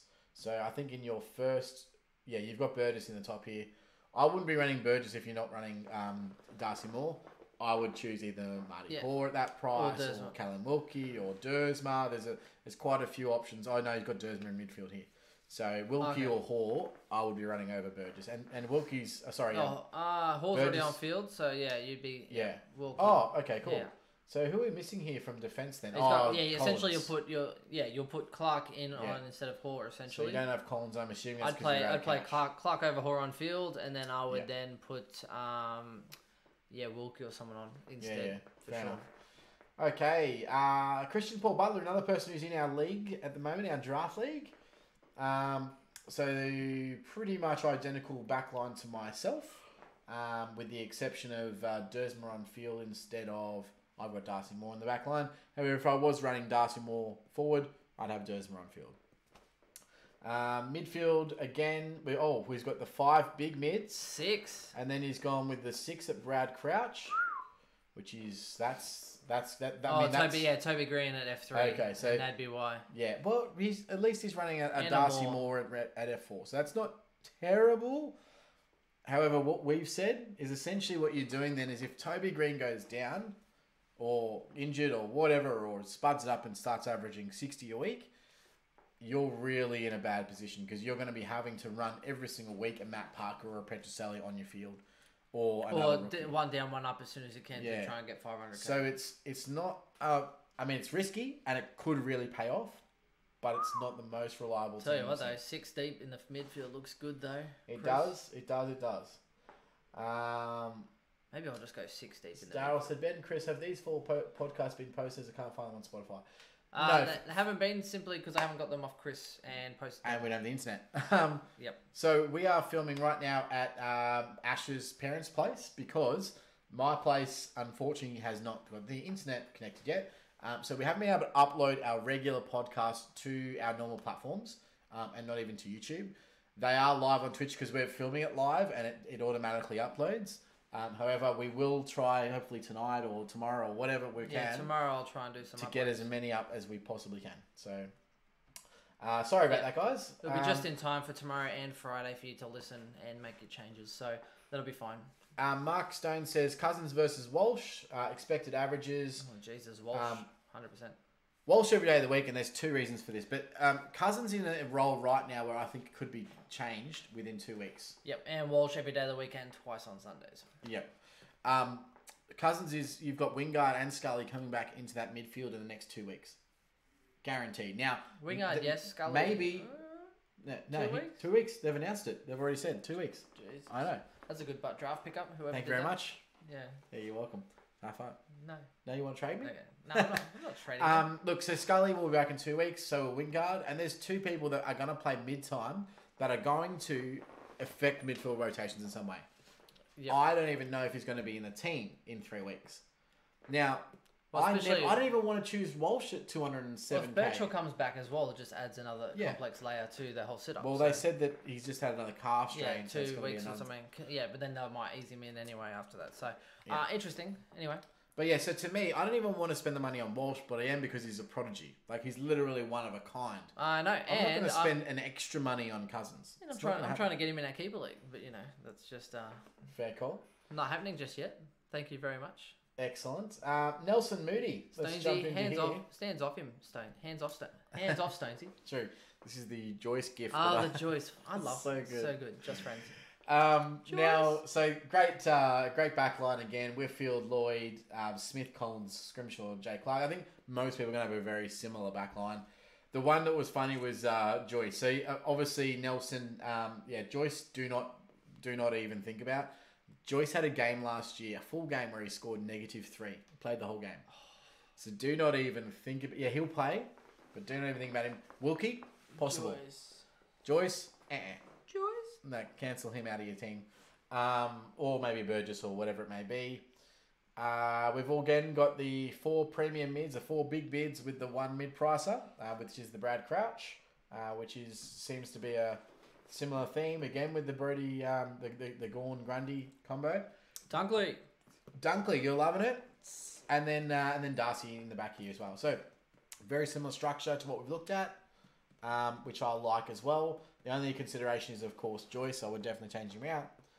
Not bad at all. And that concludes our Facebook. Do you want to jump on Twitter or should I jump on Twitter here? You're on Facebook, are you? Is that in the message section though, or is that in? No, it can be. Hold on. Yeah, because messages, we got at least 3 messages through, Chris. Now 4 messages.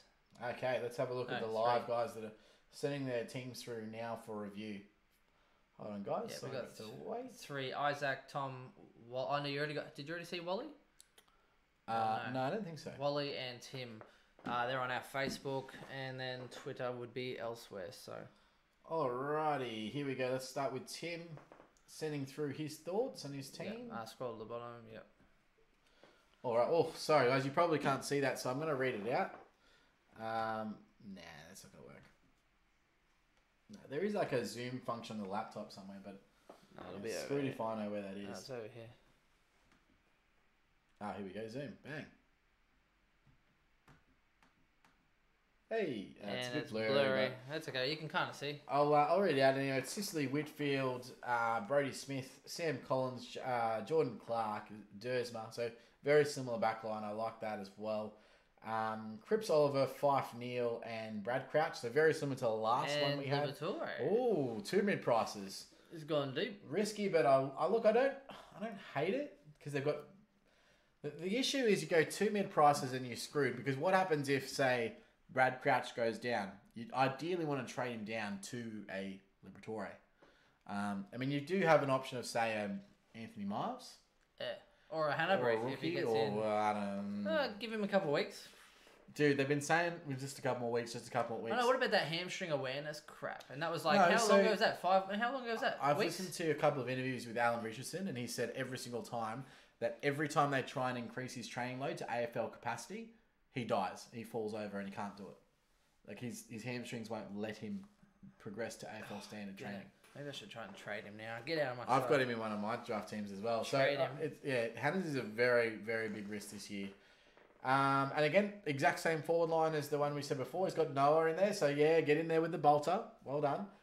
So that was a very good one there from, who was it? It was Tim Oliphers. So, well done, Tim. Thanks, Tim.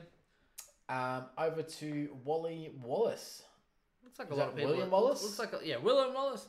A lot of people are starting pretty strong, though. I must say. They're not going... Well, again... there was a few more mid-prices in that one. Nothing wrong with a cookie cutter side, mate. So, Laird, Williams... You know what we haven't seen? We haven't seen many Lloyds. People are really not on the Lloyd train. Or Hanna-Breeze. No, Hanley, sorry. Yeah. Not many Hanleys, guys. Yeah. Someone go the Hanley train for me. So we've got the big four: Craig Cripps, Oliver Neal. I love that. That's my list. And what else have we got down here? Oh, he's also got Merritt in there at number 5. So Merritt instead of a Matt Crouch.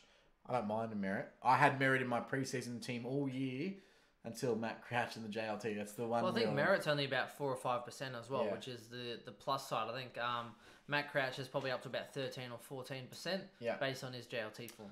That is a great looking forward line. You know what? Robbie Gray. It's the exact same forward line that I had. Well done, mate. No, can't really fault it. I like the pick that you've got, your unique pick, which is Zach Merritt. I think that's a really good choice. Burgess, though. So well done, mate. Isaac, he sent a couple. Here. So last one there. Thoughts? I think he sent it through twice. Oh, good. Let's have a look at this one down here, mate. And look, you can. Oh, look at that. Here's what I did. Oh, here's something I prepared earlier. So Hearn. I've seen a few people going Hearn actually. A little bit blurry. I don't mind the Hearn pick, but at 520k, I'm not consoled that that's a value selection. No. I think you're going to get what you're going to get from Hearn. Yeah, no. I mean, he's old. He's reached the top of the mountain once. So I don't know. Like I get it, and he has good role and whatever else. But for me, I'd rather upgrade him. Yeah. Because he tends to have a few games where he goes, not too bad, like 80, 80, 80, and then goes like a 140. Yeah. So I'd rather try and pick him up cheaper. Now I do love this squad because I've got Canelio in here. And Billings. Canelio and Billings. Caniglio at M5. So you're choosing Canelio over a lot of different guys, including Matt Crouch and Merritt. And I know I love it. Because I do think he's a really also good like pick. a danger as well around that price.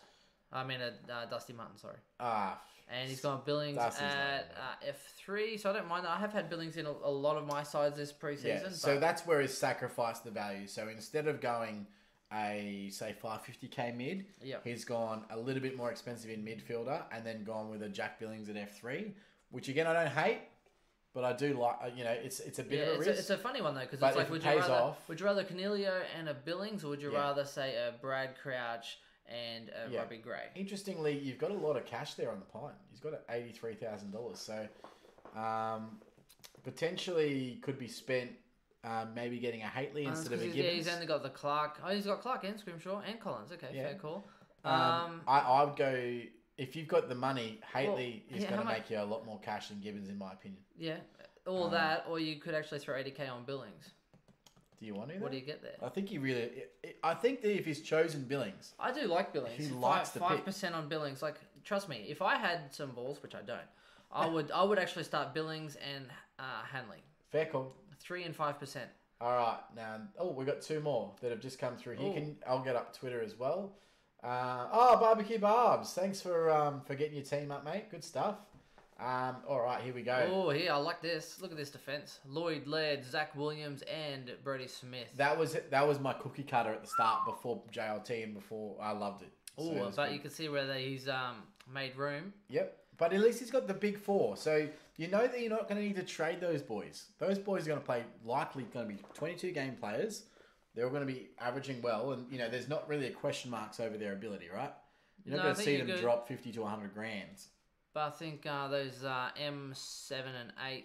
Hind is an issue. Yeah. But that, you can just have Constable on field. But it's like any rookies, they could hold their spot. But I mean, you still have 3 bench that you could fill 2 spots. He's also gone deep in the forward line with them more as well. Yes. So I'm assuming that your belief right now is that the mid rookies to you are going to be better value on field than some of the forward and defensive rookies. It's not a bad theory. theory. Not a bad theory at all. I don't mind it. It could be something different. Actually, I wouldn't mind having a Hind on field instead of someone else. My only issue with Hind is that he's playing behind the ball too much. He plays playing on a half-back flank instead of on a wing, which is where he usually plays. I just meant instead of having your Butters and your Haitley at M7 and 8, you can then put a Constable on, so you can then go actually one less deep in the midfield. Fair call. Because those rookies probably are better on field than a lot of these forward rookies. And Fozzie Wolf, mate, how you going? So another one that's in one of our leagues, I think our standard single league. So Laird, Whitfield, Williams, good selections. And Brody, can't really argue there. I like your back line. Burgess really Hall, McRae, Cripps, Dusty, and Matt Crouch. Oh, wow. Taking some risks. I like the risks, and he's also got Libber at M5, so you are saving a lot of coin in your midfield. So that would mean skipping on. Well, you get your Brody Smith at D4, so his forward line must be similar. I reckon he's going 4 deep in the forward line. So what he's saying here is, Lockie Neal's probably going to average 110, but I'm backing Dusty Martin to go over that, and I'm going to save $60,000 in doing so. I don't necessarily mind that if you're backing him in. And Matt Crouch is going to average 110, 112 or whatever, and that could be what Clayton Oliver does as well. Yeah. So it's not necessarily a bad selection. I would only say it's probably a little bit risky, but look, I don't mind that at all. Yeah, who are we to say? People could have started with Cripps and McRae last year, and we would have thought you were batshit crazy. So okay. So again, a bit deeper in the forward line as well with Darcy. Yeah, not too deep though with the Dunkley and the Moore. Yeah, no, I think it's decent. I like your forward line, and I can see the reasons why you selected that Foz. So well done, mate. Now we'll just quickly head on back to Twitch before we go over to the guys that went on to Twitter. And again, shout out to our league codes. Our group code. And do you want to do our league code announcement as well? While we're here. League code announcement, not to be confused with the group code announcement. Now, I do apologise, but if anyone is already in any of our leagues, please don't join this one. We do want to try and have as many people involved as possible. It's very hard to do. And with the division leagues, it was almost impossible. But if you could just do us a favour and do that for us, that'd be fantastic. Okay, so it is... There we go. It's number 4. Where's the code? It should be there. Is it not there? Well, there you go. What are you doing, mate? I have no idea, Chris. You and your stupid... Well, normally was that Android or whatever it is? Well, normally it pops up there, actually. But iPhone works every time, mate, just so you know. Yeah, I bet it does. Oh, look, and isn't it right there? It's crazy how the iPhone works. So the league code is 575794. And I'll repeat that again. That's 575794. It's SC Insider Group 4. Now, with these leagues that we are entering, for those that didn't enter our divisions, the winner of these individual leagues will gain promotion into our division leagues. So it's going to be pretty cool. And that's how we're doing our promotion relegation battles, which will be really sweet next year. All right, let's get back into some Twitch chat that we've got here while we missed. Menegola or Dunkley? Go Dunkley. Menegola. Dunkley. Menegola. Split it. Split it. Here's what I'll say. If you're playing for league, then go Menegola. If you're playing for overall, then go Dunkley. Because Dunkley will do better overall. No, that's not why. It's because I assume most people are running Danger, Heaney, and then... Or they're going to want. Yeah, so you're definitely running danger, which means that you're going to have at least 2 to 3 of the same buy, and that obviously poses issues when you're playing overall. Tune you my team, just DM you my team. Yep. Cool. Oh yeah, Thanks, Fozzie guys. said he can't listen to us. But yeah, Fozzie, tomorrow morning I will go home and I'll upload these, so you'll be able to listen to them tomorrow in the afternoon, or hopefully if you miss it tomorrow afternoon, then you can watch it Friday, and at least you only have the one game that you're going to miss there. So excellent. Clarky said move over to Twitter, which we will do very shortly. Thanks for going over the team. You're welcome, Where Wally. Cheers for the review, fellas. Hind on field because he's versing Gold Coast round 1, and that's a consideration. I've actually considered putting Matt Parker on field round 1, so makes sense. I don't think Gold Coast is going to be as easy beats as we all think they are going to be. No, they'll put up a fight for the first month, and then they'll be easy beats. Yeah, probably. And Sir Back Knight says, "Evening, gents. Welcome, Ando. How you going, buddy?" Liam Clark's team on Twitter is actually pretty interesting, Chris. Liam, long-time follower as well. Do like you, Liam. Thinking you. We'll get Chris. Jump on to We'll Twitter get Chris now. to jump on over. Watching you guys on Twitch gave me some brutal feedback. Sorry, Nathan.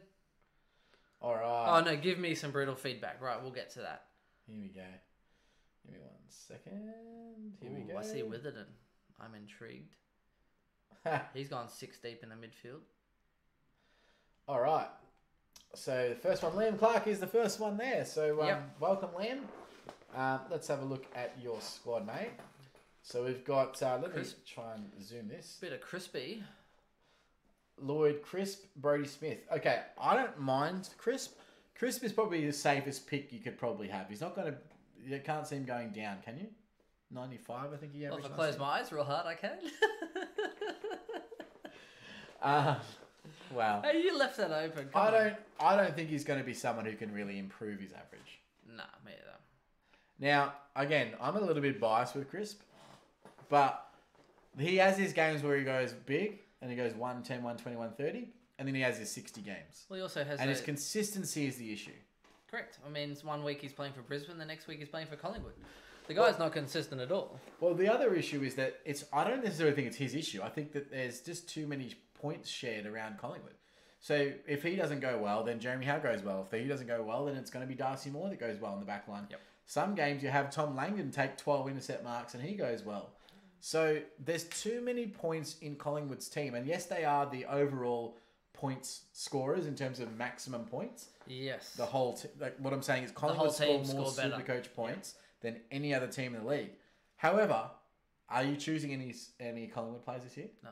And why? Because it's just a very even spread, right? Yes. Even their forward line is spread. You'd like any of them, but points-wise. you don't know who's going big when. No, so exactly. It's So not that- consistent. That's not necessarily Whereas at Chris' least- fault. Well, at least Nathaniel Fife has nobody out Fremantle. And that's the issue, right? That scores well. So that's one contentious one. If you love it, go with it. Because I don't think it's necessarily a terrible pick. no, me either. He's probably going to be top 10 or It's a edging top 10. premium defender, so you're backing on your premium defender. I Don't like mind that at all. Oliver Fife, Cripps, McRae, it doesn't matter which one of those standard ones, even if you went Josh Kelly or, whatever it is. So if you went an Oliver, if you went a Fife, or if you went... They're all good. Yeah, they're all good. Kelly's the only one that I'd love to pick that I can't pick because I didn't see him in jail. Oh, yeah, I would love to pick him too, but again, Caniglio showed some form, so it's kind of like, I'll just wait on Josh Kelly. Although, I actually expect him to drop below 10% by the time the bounce hits tomorrow. Yeah. Which would be amazing. If I could get him as my F5, mid 5, sorry.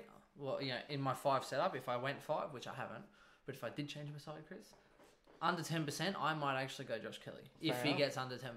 The only thing I'd recommend for on field this week is I'd probably go Constable on field. If he's named, of course. But wait for that. I think his scoring power is just out of this world. I think that's a great idea. Danger and Heaney, I think you can't go much better than that. Yep. And Dunkley. So a few people have followed me on the Dunkley train. I might have to change. I might get burned by Dunkley, I but might I'm have not. to change off. It's 10%. Well, 10%, which could go up actually. I reckon if you check now, it'll be completely it different. might be 12% now. Everyone's starting to get on the hype train. Yep. Whereas for me, I think it was just under 10%, which Here is we when go. I jumped on. Now we're getting on to. Here we go. Ben from. Supercoach Insider. Oh, lucky Ben. Oh. All right, let's have a look at Ben's team here. So a little bit cheaper in the back line. So he's gone Callum Mills at D1. And not a primo was found Yeah. this day. Right. Zach Williams, Brodie Smith, and then Collins. So very, very cheap in the backs, and I'm assuming that you've invested your coin elsewhere, which is good. Your rookies look fine. There's no issue there. If you honestly think they're both going to be top 10, go for it, because that's not necessarily a bad thing. One thing I will say is that I can't see where Jake Lloyd is achievable if you don't start with him. He's going to be over 600k most of the season. I can't see him going low. Like, even last year, I think his low score was like 85. I know, and that was at the start of the year. And here's what I hate. He has a breakout year. Yep. And then everyone's saying, oh, but Mills, his scoring with Mills for the first 6 rounds was horrible. But Grody Grundy broke out 30 points per game, and everyone's got him in the team. Yeah. Like, what? It's no, they're looking for an excuse. He's going to drop to like 480k, and I'll pick him up in round Mills 6. isn't even playing the same role he did last year before he got injured. They're not playing the same role. And even that, I think Horse said, Mills actually came out saying, I'm happy to play defence, forward, midfield, whatever the team needs. And he's happy to be that versatile man. That's one thing about Supercoach that you need to take into consideration. Create your own opinion based on what you believe. We can sit here and say our opinion all day, and that's our opinion. That's great. Dane Zorko's the best. Yes, we probably spend way too much time fucking reaching this shit, because that's what we do. But then we also are biased with our opinions based on information. So, Don't interrupt me. How many times have we disagreed tonight, though? Quite a lot. Yeah, true. And we both have strong opinions on the people that we like and the reasons that we like them, the role we think they're playing, and the position with our team and our structure of our team. And we disagree all the time. Shut up when I'm talking to you. Yeah, right? Yeah. You shut your mouth when I'm talking to you. Shut your mouth. And when you're talking to me. When you're talking to me, You're like, what? Anyway, so patches? Yeah. there's no right or wrong way. You choose your own opinion. That's why we're here, to help inform you so you can create your own opinion, not to ram our agenda down your throat. And sometimes it might come off on Facebook or Twitter that we are. Well, sometimes you sound arrogant. Yeah, I'm a little bit of a dick. He is. I'm kind of like, I can see what you're doing there, but try harder. Great forward line again. I mean, I don't love the Dunkley pick, but I mean, it could turn out amazing. Maybe everyone with Dunkley, can I read it? Because can you quit trashing my Dunkley pick? Please? I don't think it's terrible. I don't. I just think Josh Kelly as well, 11.8. He is 5. Really, still 11.8. He's 5.5 below Caniglio. Wow. Or Canelio, should I say? I think Dunkley was one I was actually wanting to look at. Pocket Rocket 97. Get in there, mate. I mean, I wish I was born in 1997. Yeah, and you also wish you were pocket rocket, but you're more like a limp spaghetti dick. What? I meant to say there's no relevance here. I was like, Simmons. Pocket rocket. Simmons old. He should have been out of the game years ago, but he can't go home because he hates his wife. You got bad breath caused by gingivitis. I can't say the next line because I meant to say you're Liar, one of the greatest movies of all time. A limp noodle or something else, and instead I went personal, Chris. For that, I am sorry. It's fine, bro. For that, I am sorry. We're just about the dance. All right. So Pocket Rocket, Laird, Mills, Williams, decent. Again, you're banking on that Mills pick, which I really like. In the midfield, I like the unique selections. So we've got the classics in McRae and Cripps, but then we've got Canelio, Yo, and Crouch. I love that. Yo, thank you, Pocket Rock, for someone showing faith in my man Elliot Yo. I think he's going to have a massive season, and I think that could blow out, like in a good way. Well, he was 108 last year with that 27. Yeah. I think this year he plays permanent mid. I think he goes 112, 113, maybe even more. Oh, I'm with you. He's the best. Now, this is something I want to take up. The boys from SC Elites, you know who you are. He's their best midfielder. Anyone that says that they're not, I can't, like... Maybe if Luke Shue wasn't tagged so much. Maybe. But he might be their best midfielder, but he's not their best fighter. And he's also not their best set shot for goal. When you're getting into the fourth quarter into the pocket, if you know what I mean. Oh, no. He kicked that goal that basically got them in front in the... Yeah, that's true. Yeah, from 50 metre bomb. Yeah, I missed it because I was out getting bevies. Yeah, I know. You messaged me like, what? What's going on there? I was walking up the stairs in the ground at the G on the ground level, and the security guard's like, "You don't want to know what just happened." He literally said, I'm like, yeah, because you're full kid wake. Well, because there's this massive cheer, and I'm like, "What's going on? We must have kicked another goal." No, it was West Coast. There's a difference between being a Collingwood supporter at the G on grand final day and being anyone else because they also get the neutral supporters. Yeah, Because they everyone chip. loves to hate Collingwood. Anyway, enough of that, Chris. You lost. Anyway. You lost. Get over it. Anyway, Dunkley, 11.9 now. He's gone up 2%. Holy Jesus, what's Robbie Gray at? Like less. He'd be. I think it was about 8.9 or 9.8. Don't mind it. Hang on. Let me And see. again, I think that forward line is pretty much. I've seen that about 50 times, but it's decent. It's 10.1. Robbie Gray's gone up as well. Okay, wow, that's interesting. Yeah, it looks like a few more people must be going expensive in the forward line. Excellent. So expensive. Just got a Patreon message from Dr. Supercoach, so I'll be checking that out later. So, just plug it. Why don't you? no, I like look. No, we like Love Dr. Supercoach. I think they're great value. Good guys.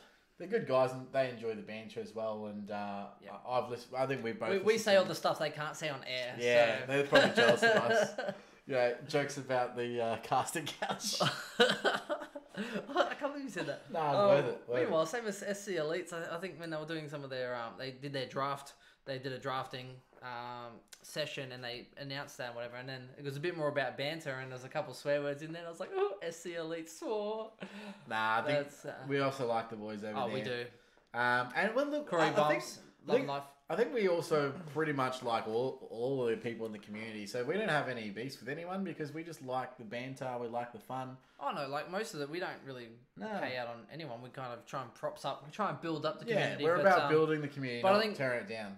I think we just get along with the personalities as That's far it. as conversations go with SC Elites as well as Dr. Supercoach because we get along well with them and we converse with them quite a lot about just general topics. Yeah, so.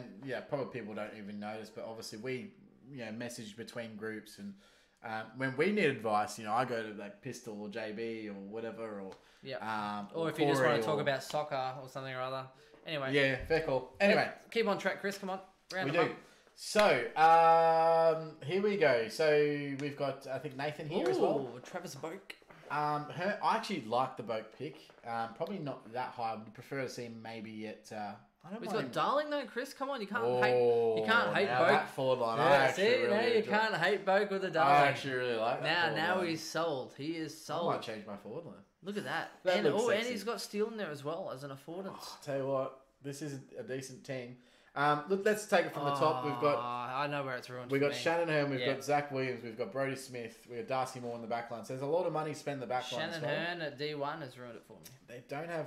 I look at again. It's a safe pick. Yeah, I know, but I don't think it's a. nah. Just Well, a little. Would So just you can add some value to the conversation. I was 520k with that back line. Who are you picking? No, yeah, Hearn. Because you can't For go anywhere else. 520, Can if I you? had 580, that's the problem though. 520, see, but that's what like Robbie Gray is like 525k. It's the problem is that Laird and Lloyd are too bloody expensive. The Why? ones you really want there are Laird or Lloyd. Why? And they're expensive. You know what? I haven't seen any Kate Simpson. What is Again, it? Lloyd, Kate Simpson is criminally underrated. as here's Supercoach what's option. criminal. Laird is more expensive than Dusty Martin, I believe. Yeah, 587. but Laird's probably going to average more. So I'm just shredding you on your Come on, shitty Chris. Dustin Martin pick. How's his bench over there? Looking a bit blurry for me. Yeah, sorry about the blurriness, guys. We can't be held responsible for other people's Photos? screenshots. Yep. So Burgess Hall, Scott Atkins, Gibbo. He's also got your forward ruck swingman in the ruck there. So and Progettelli and Parker. and Parker. Yep. His midfield's interesting because he's got the two big ones: the Cripps and McRae, Canelio, I think they're the Crouch, two- and Steele. So I like mean- the fact that he's actually gone the two midfielders that you probably really you need. have. Yes. You can't not end. It's not like he's going. Okay, I'm going to go a Neil and an Oliver, and then the rest of those guys. There's a lot of people not running McRae this year, and I'm completely against it. I can't see McRae's role changing, and if his role's not changing, as you saw in the JLT, he's going to score big points. Yeah. And the 666 even going to benefit him as well. Well, here's the thing. I can value not starting him, except last year I didn't have him at all, It burned the and company. it just hurt. It's like me with Cripps last year. I didn't have to start with Cripps, and it completely burned me. So you're like, you know what? I think I'll just not hurt that little bit. Here's my issue with your three other mids though, is that you're picking three breakouts, and that's a massive. Well, no, risk. Caniglio was still top 10 mid though. Yeah, yeah, but you're picking him because you value him against, say, a Clayton Oliver or a Lockie for those building in, yeah, correct. So although you're picking him to go 5 to maybe even 10 points per game up. Yeah, but you're also 15k short, 17k short of a Lockie Neal, and then also about 30k short of an Oliver. Or maybe an Adam Treloar. Yeah, I'd rather Caniglia over Treloar. No, we'll put him in your side then, you pussy. I would if I could. Crouch I like again, but again, just the 3 players that you're banking on. I'd like to bank on maybe one of those. That's why I like that that team with Caniglio at M5. For you can that's 30k extra. You know where it's going. Straight to Caniglio. Yeah, I think Canelio. Canelio. It's Canelio. I don't mind that. He's a consistent scorer. Perfect. And I love watching him play. Yeah. So...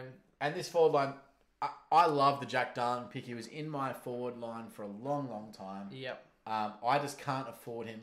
I think Jack Darling has another gear to go in terms of average. He had 2 injury games last year. I think he's absolutely primed for a fantastic year. And I love the Darling. See, if you went Darling to a Toby Green, you could This looks like more of a league-based team, by the way. But if you went Darling to a Toby Green, Chris, you could then go a Steele up to an Oliver. Nah. Easy. Nah. Easy. I would still have 30k. I want Darling. I think Darling's. I mean, maybe a Boak down, but I like Boak as well. Boak's going to play more midfield time. He's fairly cheap. Why don't you just start the team then, Chris? I will. This is going to be my team going Copy forward. and paste. Control C. Someone make a gif of that. Can we clip that? Deleted. All right, let's move on. Someone who knows how we use Twitch, can you clip it and send us the clip? Anyway, that's it. That's it from Twitter. So unless we've got anyone else that's come through on Facebook, no, we're good. All right, so weird. That ends the podcast for today, Chris, guys. are you doing Facebook Live or a little Twitch tomorrow once the team's announced before bounce? I will be. Yes, Can you manage or no manage? No, I will be doing a little bit of Twitch myself, or Facebook Live, depending on how the internet connection goes. Yes, maybe Facebook Live. Worst case, let everybody know I won't be. I'll have AFL training these little under 16-year-old boys. So I'll be doing 4:30 till 6 doing that. So unfortunately, when teams do get released at around 5, I won't know. So I'm gonna have to pick my team, particularly for this game anyway. Before that. And then I'm going to tell everyone 6 o'clock, I'm like, get out. Yeah, right. 6 p.m, get out. I got 10 minutes to go and set up for first bounce. So I am bailing big time. Fair enough. Yes. So that's it from us for this. We're going to go through. My DM. So Jester said he sent us something else. Hold on, Jester. Oh, DM? We can get to you. Hold on, buddy. Where did you DM us, though? Mate, that's the important must be part. Facebook. Maybe the 12th. It's the 11th hour here. Wait, Jester, where did you DM us? It's the 11th. It's the 11th hour. Yeah, and Tatum, you missed my at is Matthew FC. Okay, yeah. You. Okay, so you made a tweet and you just added us. Okay. Yeah. No, I see what's going on here. Come on, Chris. You were scrolling through the Twitter sphere. You know how many notifications we get, Tatum? Like, come on, bro. Well, some people just say... go in the same thread. No, well, some people say rate my team and then they tag in about 15 other podcasts. Yeah, exactly. It's so annoying. And now we're looking at Supercoach. Yeah. Here we go. Tottenham till I die? Yeah. Oh, first of all, Tottenham. Yuck. That's your problem. Tottenham? They're Tottenham Hotspurs? No, it's the Premier League. He doesn't know anything about soccer. Have you rated Stonesy's team? He's on here. We got Stonesy's at Supercoach Insider. All right, here we go. We got Jake Lloyd, Chris Williams, Brody Smith. So again, that's the same backline that we had before. Stonesy, a good side, man. We've got midfield. We have McRae, Cripps, Oliver, Canelio, and Crouch. And Libba. That's decent. So check out the 6 deep mid there. So he's got McRae, Cripps, Oliver, Canelio, Crouch, and Libba. I don't mind that. No, I don't mind that either. But let's see who's got forward line. So that's where it is. Tim Kelly. Okay. So Dangerfield and Kelly, which you can do because you're only running 2 of those. You're not running Heaney. That's fair. If you I assume if you're not doing that, the reason is, like we think, Heaney could actually drop in price early and be. Don't bring the royal we into this. I think Heaney's a gun. He's going big. No, I think he's a good pick. I think that depending on how long it takes Franklin to get in, is he named or no? He's named. Oh no, they said he's playing round 1. Oh yes. Today they said Franklin's playing round 1. Less zeros on my is draft. massive for Heaney. Less zeros on my draft field. And Yeah, then he's no, got with Darcy you. Moore, Setterfield, Burgess, Drew, and then rookies. Yeah. Good team, different. I It like is different, the crisp and everything. Yeah. I wouldn't mind the extra forward in there, but that's just me. I think if you're going to go cheap in defence rather than the forward line for me, Yep. but that's just me. Stonesy, I don't know if you read Stonesy's out, but he's actually looks pretty good. Similar to yours, Chris. Laird, Sick Dog, Williams, Collins, Clark, Dersma with Burgess and Hoare on defence. McRae, Cripps, Oliver, Neal, Caniglio at 5. Canelio, you mean? Yeah, well, I'm saying Caniglio, Chris, because why not? I can do what I like. Walsh, Butters, and Haitley. So again, similar to you, rounding off that as far as structure. And then Constable, Scott Atkins. So again, similar to you. Gorn, Goldie with Sweet. Dangerfield, Heaney, Gray again. So one of your boys with Setterfield, Drew, Bolter, Petroselli, and Pucker. So Nice, decent it's, team. Very decent. So that's what happens when you can go on to a Goldie, 150k instead of Crouch. You're getting Canelio. No, it's only 30k difference. What are you talking about? Oh yeah, you went Goldie. Yeah. So the difference in price then. So you've been able to get a Sicily instead of say a Williams. Yes, okay, so that's Oh, where sorry, it is. instead of Brady Smith? That's where it is, Yeah. going the too deep But in. it's also been able to get Canelio instead of Crouch. Yes. So decent. That's only like 38k difference there, so I'm trying to wonder where the rest of his money is. Who knows? Well, I guess you got Haitley and Butters. There's some money there, but yeah, I guess you're looking at essentially Sicily and Laird Yeah. instead of just a Decent, Lloyd my friends. instead of just a Lloyd. So yes, a little different, but no, decent. Now we have had some people DM us on Twitter, so that's we didn't realize, Right. didn't check our Jeez. DMs. So people were sliding into our DMs. I bro. know. Getting these unwarranted. Oh, here we go. So Jetstar, Jester, not Jetstar, because terrible airline. Let's have a look here. What do we got? Oh yeah, it's sent through. Chris, you don't want to just bring it up on the page or what? You got the computer Oh there. yeah, I could probably do that. I was just trying to read it off my phone because, Chris is over there hogging the laptop. That's what I do, mate. Absolute carnage, come at me, Jay. I like it. I don't want people to see my other DMs. You know what I'm saying? Oh, that is carnage, Jay. Jay. Oh, Jay. Jay Corrala. Here we go. All right, Jester. Oh, wow, carnage. Jester's gone with Whitfield and Williams in defence, which isn't terrible. Smith as the D3, which is what I've got there as well. Collins, Clark, Dersma, so he's sort of gone for a little bit of a cheaper back line. In the midfield, he's got the essentials in McRae and Cripps with Oliver, Fife, And Matty Crouch. Matty Crouch as well. I love, so that's love solid. that pick. I feel like I might have to go 5 deep in the midfield now. Now looking at everybody else's teams. Well, it just makes me feel better instead of having liver. And then the classic forward line. He's gone Darling. Danger, Heaney, and Darling. So I'm guessing you're playing more for league because it looks like that way with Darling at F3, which I love. Again, I would 100% do it if I could. Or Darcy Moore. The other thing to consider as well, by the way, Toby Green also shares that same buy.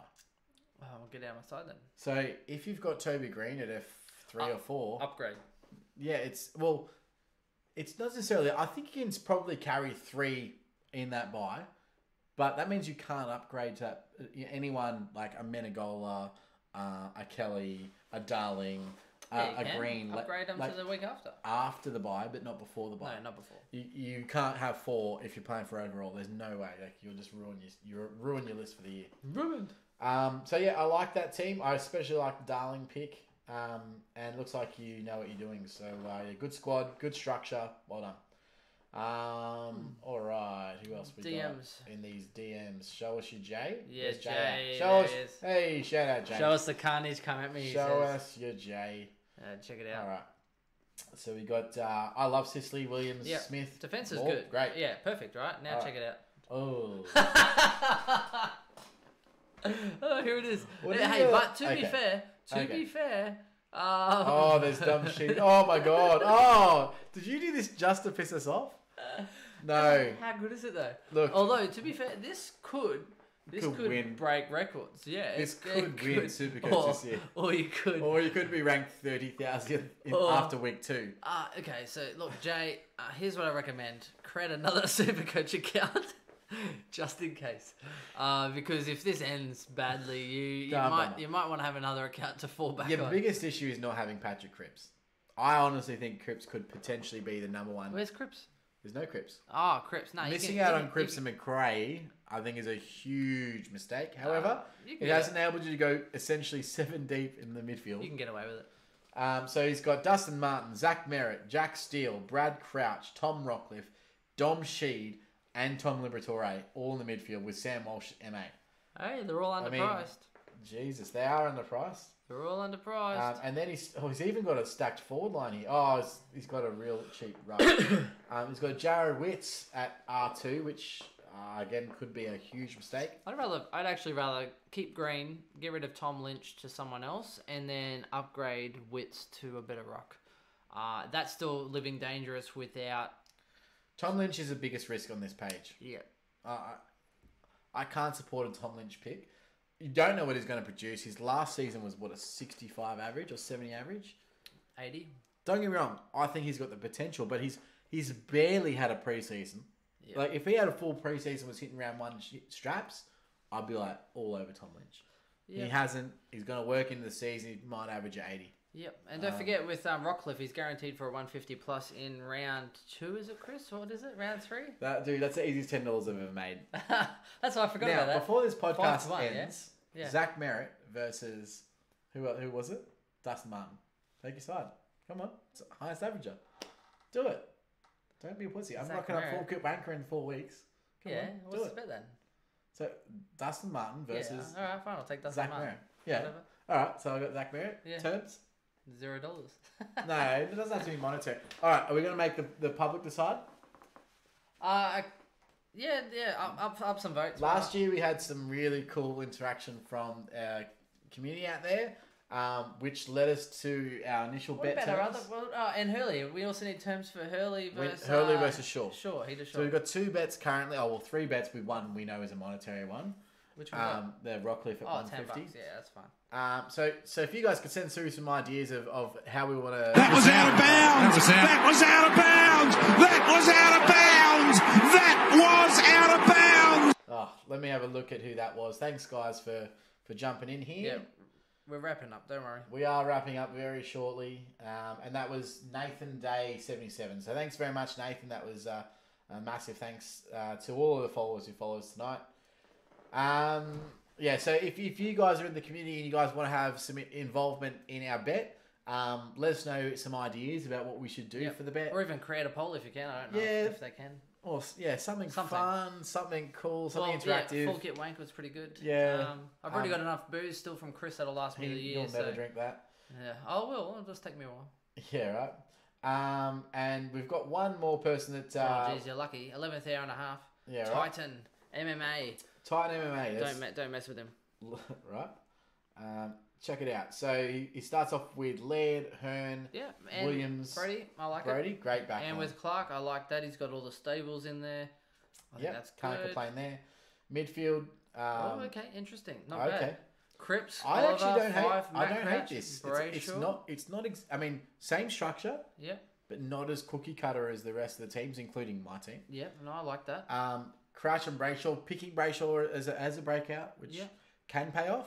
Brody, Goldie, Danger, Heaney, Billings, Darcy, Moore.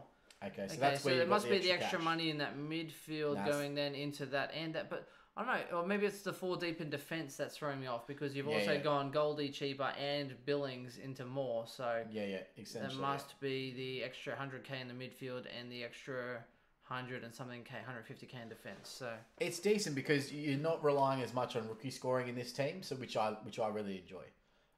So you've only got 2 on-field rookies in defence. You've still only got your 3 in midfield like everybody else, but you've also got your 2 in the forward line as opposed to.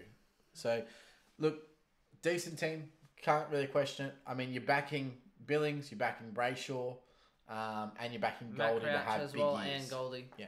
Yeah, pretty much. Which I like. I mean, you've got to back you guys. Yeah, you've got to back them in. Take a bit of a risk. I don't mind it at all. Yep. And also, part of me is thinking about going the Guns and Rooks in forward line as well, just based on...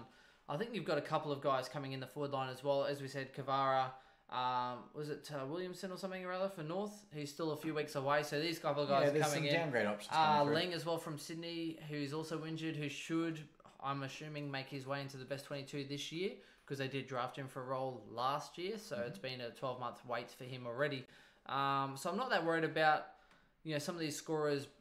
If they can get some games in and then hopefully turn them over to some of these better rookies that you might be able to play on field, would be even better for me. So definitely. Yes. Chris, the group code one more time, 899252. And our league code, if it's not, let me check if that league is already full because we have had a lot of viewers. New followers as well. Well, Chris, mine might actually be able to tell you because it's Android and it's really sophisticated. Is it really? I don't Because know. last time it wasn't working. 004? No one's in there yet. No, we've only had one person join.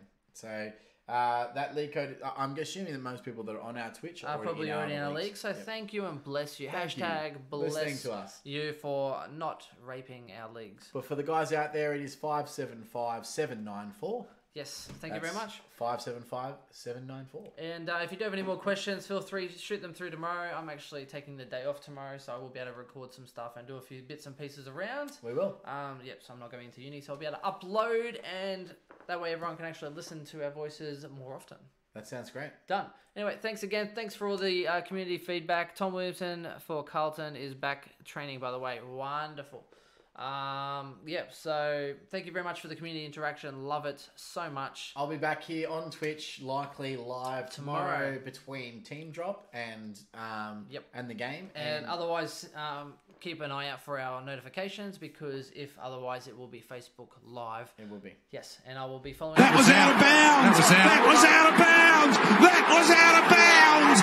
That was out of bounds. Yep, everyone loves a good way to finish. Thanks, Matty Myth. Especially me. All right, thanks everyone. Good night. Cheers, guys. Cheers, bye. Bye.